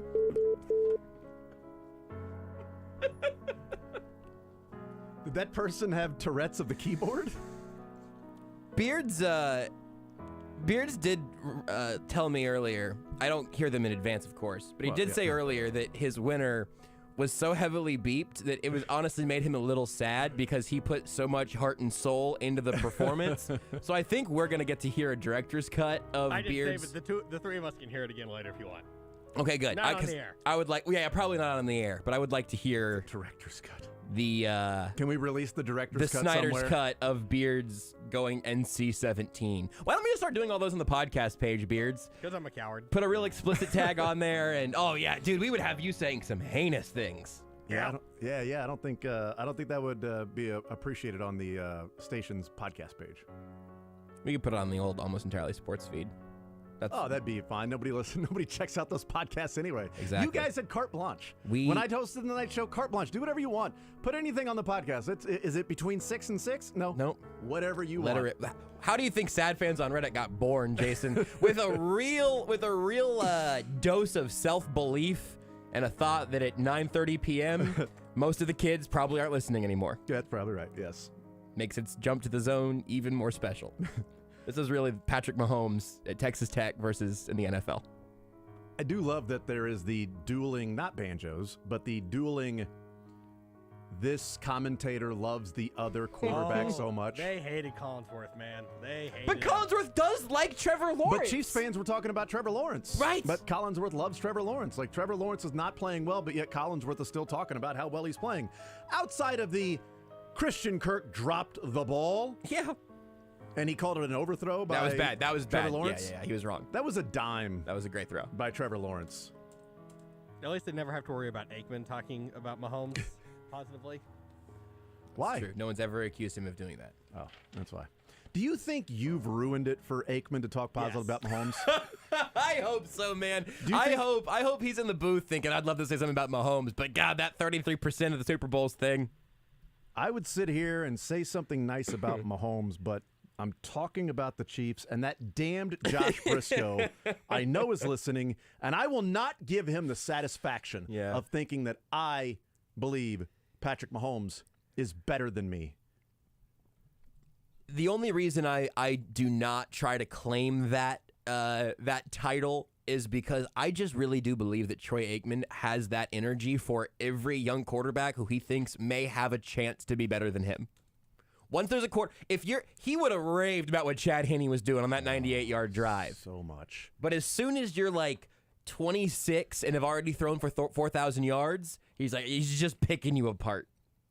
By the way, one of the Reddit commenters had something pop into my head that I hadn't even given thought to when he said that Chad Henne gets the superstar treatment. Chad Henne has half the roughing the passer calls this year that Patrick Mahomes has. Patrick Mahomes has 2 roughing the passer calls. Chad Henne has 1. Henne just got 1. I tweeted at the time, and it really wasn't a joke. It was Mahomes doesn't get that call, and I think it's probably true. He hasn't got the call all year. Trevor Lawrence didn't get that call. Yeah, Trevor Lawrence. Colin Saunders did hit him a little high. But Chad Henne, it's like, you know wouldn't what? have known that if you went to the Jacksonville subreddit. What do you mean? That was sarcasm. They were furious. Oh, okay, yeah. I see what you're saying, yeah. Because did that happen after Chad Henne? Yes. Yeah, that was later in the game, yeah. Yeah, so that was, I understand the frustration there. There's been plenty of frustration in other games from Chiefs fans of like, well, that was but that earlier, the heck is going on here that Chad Henne got a call that Mahomes has not got this year. in fairness, I just don't know if AARP would have covered like the rest of the health insurance stuff that Henne would have needed after that. You, when it comes to protecting the quarterback, it's a totally different, much more practical level once they pass the age of 65 or however old Chad Henne is. That's a good point. He's like 37 or 38, isn't he? I mean, dead man walking. God, 37 or 38, your life's over at that point. Didn't Tom Brady like host him on his junior visit to Michigan or something? That's right. It might have been the case. That actually sounds kind of right. This Chad Henne guy is going to go to Michigan. I don't know. I don't think he's going to make it in Real the NFL. passing of the baton. Should go somewhere else. I just found a story from Bleacher Report. Dolphins. Is Chad Henne Brady 2.0? I just Googled Chad Henne, Tom Brady, and the first headline is this story from 2010. Is Chad Henne Brady 2.0? I didn't. I almost did, but I didn't save the. It's not Harry Douglas. He's a analyst on ESPN. It's not Ryan Clark. I really wish I knew who it was for you. Darn it. But now I'm just thinking about Harry Douglas. I know. As a great name from the recent past. It is good. And Patrick and Travis Kelce, apparently they call Harrison Butker Harry. So found that out on the Pat McAfee. Harry Butker? Show. Harry Butker. Oh, Harry came through. Harry's going to make some big kicks for us in the postseason in the playoffs. But you were talking about Tom Brady and Chad Henne.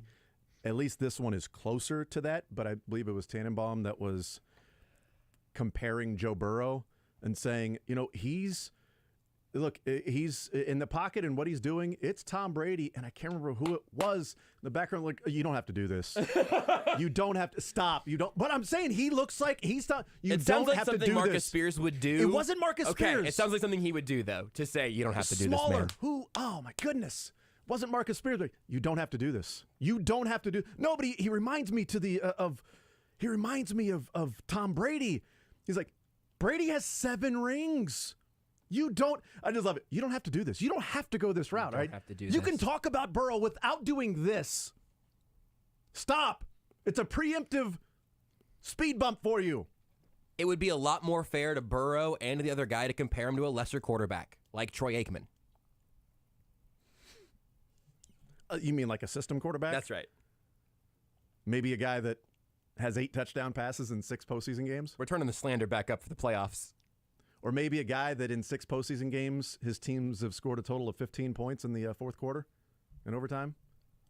He hasn't led his team on a touchdown drive in the fourth quarter of any of the playoff games he's played in postseason games? It's Foxworth. Thank you. Dominique Foxworth. That's Dominic move. Okay, makes sense. You don't have to do this. You don't. It was a preemptive strike. I loved it. It was great. I didn't save it because I'm like, when are we going to talk about that? Well, because Chad Henne came up in conversation. What? Of course. We'll take a timeout. We'll come back. There's plenty of other sound I want to play, and also there's a hype video out there that kind of got me fired up that I kind of want to pass along on the radio. I know it's a video, so there's some highlight stuff, but the sound got the juices rolling, and I think I need to get in the mood of getting the juices rolling to match what is starting to become a little more confident in the Chiefs and what they can do this weekend. We'll take a timeout. We'll come back. More Zone next. Follow the show on Twitter at J810Anderson, at JB Brisco, at Beards McFly, and at Sports Radio 810.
The Zone with Jason Anderson. That whole bit was stupid. Beards, you mark that so we can hear how stupid that was again tomorrow? Weekdays from 10 to 2 on Sports Radio 810 WHB.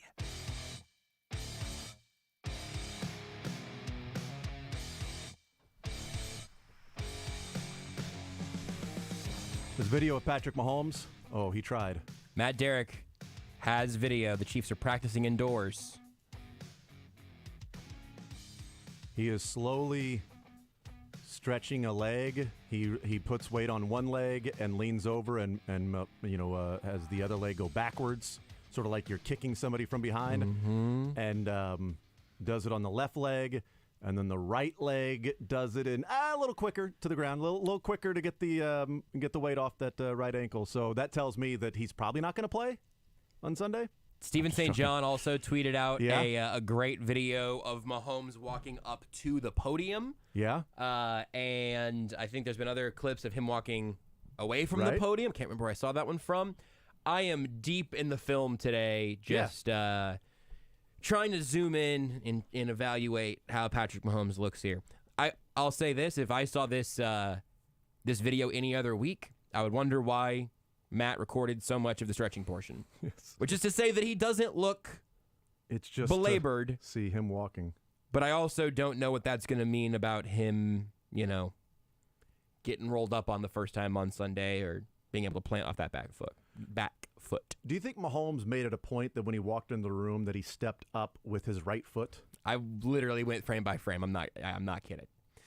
He also, when he back and to the left, when he walked forward and down to the right. the steps, he did. I think he skipped the little half step that on the approach. When he walked off the lectern area, he took the little mini step, 2 steps down as opposed to 1 step up. I mean, it is easier to skip steps on the way up than down. Definitely, no. I wouldn't have wanted him to just fall that whole way. Can you imagine if he tried to skip a step on the way down from the podium and twisted his other ankle? Still be better than Joe Burrow. Currently on the NFL Network, they're showing video of the Chiefs stretching. You know what? In the break there, I went ahead and loaded in that Mike Tannenbaum and Dominique Foxworth because even as I was recreating it, it didn't do it justice. So, speaking of Joe Burrow and Tom Brady, here is the conversation that was had yesterday afternoon with Mike Tannenbaum talking about what he sees in Joe Burrow and Dominique Foxworth trying to cut him off at the pass. He really reminds me of a young Tom Brady. You go back to that first touchdown to Jamar Chase, he was uncovered, and Tom Brady would rip your heart out if you drop coverage for a nanosecond. You don't have to do this, Mike. You don't have to. I understand it. You don't have to do this. I understand. I promise you, you don't have to compare him to Tom Brady. No one's making you. But my eyes are telling. But my eyes are telling. Yes, he got his accuracy, Mike, his anticipation. Tom Brady got 7 Super Bowls, Mike. What are we talking about? He's 45 years old. What are we talking about? So good. He's 45 years old. So you're saying that what I think Greeny's saying is, well, when Burrow's 45, he might have 7 Super Bowls as well. I'll take the under. I would, I'll take the any under. Quarterback. Yeah. That's how many shows Greeny's going to host in the next 45 years. 7 of them. Radio or TV? Radio. But it was about. You don't have to do. Nobody's making you. Nobody's making. You don't have to do. What? It's what my eyes see. Nobody's making you compare him to Tom Brady. Okay, so don't do it. Just stop. You don't have to do this. I love that. He saw where it was going because even at the beginning, you heard Dominique Foxworth even like a little bit like no. You saw where it was going to. You know who he reminds me of? Don't do it. Don't. It's very Tom Brady. You know why? Because Tom Brady, if there was an open receiver, he would throw it to him. And I think the wide open Jamar Chase touchdown against the Bills is what reminded him of Tom Brady. It's an odd play for you to go, yeah, that's Brady-esque right there. Brady-esque. Jamar Chase wide open. Joe Burrow threw it. He caught it. They scored a touchdown. That's what Brady would do, along with, many other quarterbacks. That's the thing that I think it makes it difficult because we don't have a lot of quarterbacks who come to mind when you think about being exceptionally good at pocket management, matchup reading, delivering the football. It's really, we're going to have guys for the next 25 years of the NFL. It says, this guy reminds me of Josh Allen. This guy reminds me of Patrick Mahomes. Because those guys have standout skill sets that really just become incredibly evident. Lamar Jackson has already done that for quarterbacks, right? But if you say, Joe Burrow back there really reminds me of a souped-up Jimmy Garoppolo, that's an insult. But if you say Joe Burrow reminds me of a early career Tom Brady, that is an egregious amount of praise. We don't do a very good job of evaluating like that specific skill set because it's not always super evident. We don't know what other quarterbacks are all that great at that specific part of the job. If you say he's a more athletic Alex Smith, you've cursed him. If you say he's a less accomplished Tom Brady, you don't have to do that. You don't know, but you don't have to do that. Speaking of which, Dan Orlovsky weighed in on the debate. Oh, man, I don't know that I can do this one, Jason. Quarterback discussion this week as there is legacy on the line between Joe Burrow and Patrick Mahomes. They are playing against each other. I think that was on the sheet yesterday. Yeah, we're done. But I there, changed the date check, to today. I changed it to today's date. It's on there, too? It's right. Daniel Orlovsky. Orlovsky. There it is. Orlovsky. Orlov Waterboard. Is this the game plan one? Orlovsky. Orlov Snowboard. No, it's going to be the other one, Beards. Nope, it's going to be Burrow. Let's play the... Well, hang on. Let me open that one up. I've got it sorted by date modified, not like when it was originally, or not by like the date it's labeled as. So let me pull that up here. I think I meant to say water tubing. Dan Orlov water tubing. There we go. I've got it now. Orlovsky. All right, he says Burrow's the best quarterback in the NFL. Joe Burrow's the best quarterback in football. Okay. Now, let me be very clear with what I'm saying, okay? Chiefs fans. Patrick Mahomes, best player. He's the most talented player in the NFL, and he's the most dynamic weapon. Joe Burrow's the best quarterback in football. When it comes to quarterbacking, when it comes to understanding play calls, when it comes to understanding what you have to do with the football, when it comes to understanding what the defense is, when it comes to understanding pocket manipulation, when it comes to timing and rhythm and accuracy and ball play, Joe Burrow's the best. He's the standard right now. I did love that. Like the pretzel to work yourself into saying that Joe Burrow's the best at quarterbacking. Mahomes is still the best player in the NFL. At running backing? Now, Chiefs fans, let me be clear. I'm about to say something super wrong, but... I like Orlovsky, too. It's just, we say stupid, Beard says stupid things all the time. Yeah, not you and me, but Beards. Not the two of us, but, we try to make up for Beards. Well, sometimes you're sometimes just saying stuff. Sometimes you're just like, let me just compare Joe Burrow to Tom Brady. Let me just say something nice about Joe Burrow. Right. But and God, Burrow's man. the best quarterback in the NFL? Okay, that's fine. I wish Foxworth would have stepped in and was like, you don't have to do this. You know who the best running back in football is? Pacheco? Jerick McKinnon. Oh, at now he's backing? not the best running backing player in the game, but he's the best. Like, what are we doing? Well, Dan Orlovsky did go on to say that you can't game plan for Patrick Mahomes at all. Patrick still does stuff that you just can't comprehend and you can't defend, no matter how perfect you are. If you had to kind of box in, what do you want to do against Patrick Mahomes? You would sit there and say, well, we want to play tight man coverage. We want to be physical against guys. Jacksonville does that. Cincinnati's going to try to do that. The second thing is we want to spy Patrick Mahomes with two people. Great. Jacksonville does this. Third thing, we want to move him to his left, not to his right. You did all three of that. Still get a completion. You know what I'm saying? Like and I remember saying this about Patrick early on. You could have the perfect play call, and you could execute it perfectly, and it won't matter. Yeah, because he's the best player in the NFL. But you don't have to create like that if you're Mahomes, if you're better at quarterbacking. Once you get the quarterbacking thing down. We'll take a break, but before we do. He said you can't comprehend it and proved his own point that he can't comprehend it. I can't comprehend it. There's a comprehension It's just a coded way of him saying that there's a right way to play quarterback. No, it's a coded way of saying, how can I say both Burrow and Mahomes are the best at something? Right, sure. And therefore, Burrow's the best and Mahomes is the best. Well, how are they both the best? They play the same position.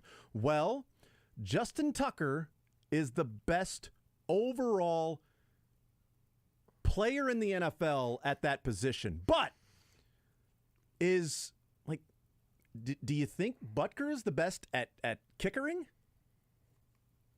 It's no, just I don't, such actually. a ridiculous. I don't. A little bit of gymnastics to get to that it's point. Gymnastics and pretzel and all we that stuff. also don't have to have two bests. Yeah. We can just talk about where these guys are incredible because they have those spots. Okay, so I know this is a video, but the audio is pretty awesome too. Starcade Media. Pick my mood up. Here in KC does some awesome hype videos and stuff. Noah Groniger and also Clint Schweitzer. You want to do it on the other side? No, I want to do it going to break. Okay. I wish we could play Orlovsky going into break. I just want to do it going to break. We're going to get pumped up, all right? We're going to get ready to roll. And then we'll, have a shorty at the end of that. But Starcade Media, they do some awesome stuff, videos. Well, here's a video. This is Marty getting ready for the AFC Championship game, getting you ready for the AFC Championship game. Chiefs, there's Chiefs highlights and everything going on, but it's just Marty getting the blood pumping. See y'all in Burrowhead.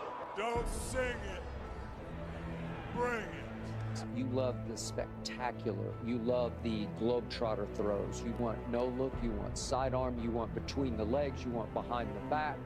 In the end, that will bite you at this level of NFL football. He is so encouraged to be so dangerously careless with the football that it will come back to haunt you. You do realize that Joe Burrow had more interceptions than Patrick Mahomes. Oh, this dude right here, baby. This is my dog. We keep fighting, baby. When you step across the white stripe, the only thing that matters is that 6 inches between your backbone and your breastbone. Raise your eyes up. Right above is the next run. Reach out, grab that run. Pull yourself. Push your buddy. The next run is today. Let's go. You can. You will. You believe. You believe. You believe. One play at a time for as long as it takes. We got our people. Let's light the fuse and kick some ass. This is a game of the heart. A game of being a man. Let's go. Do not underestimate the power of the human will. Light the ignition. Let's get this rocket ship going up now. Those 2 little letters, W-E, we. Those 2 little letters, U-S, us. They're powerful. They're powerful. Climb a mountain, you take one step at a time. Don't go looking at the top, you end up slipping on your ass. One step at a time, man. The only step that's important is the next one. One play at a time, finish everything we got. Yeah! I like the character of this football. Because I'll tell you what, guys, when you get your back in a corner, people start looking left and right. All you got to do in this locker room is look at one another. Every time you walk out that door to play the game, doesn't matter the arena, you expect to win. Let's build our house. Let's go. Focus and finish. Boat's loaded, men. Let's roll. There's a gleam, men. There's a gleam. Let's get the gleam. Every movement we make is with a purpose, dog. Every stance is with a purpose, dog. Do you feel me? Do you feel me? Do you feel me? Let's go, man. Take the show with you by listening live on 810WHB.com, in the 810 mobile app, or by subscribing to The Zone wherever you get your podcasts.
The Zone with Jason Anderson on Sports Radio 810 WHB.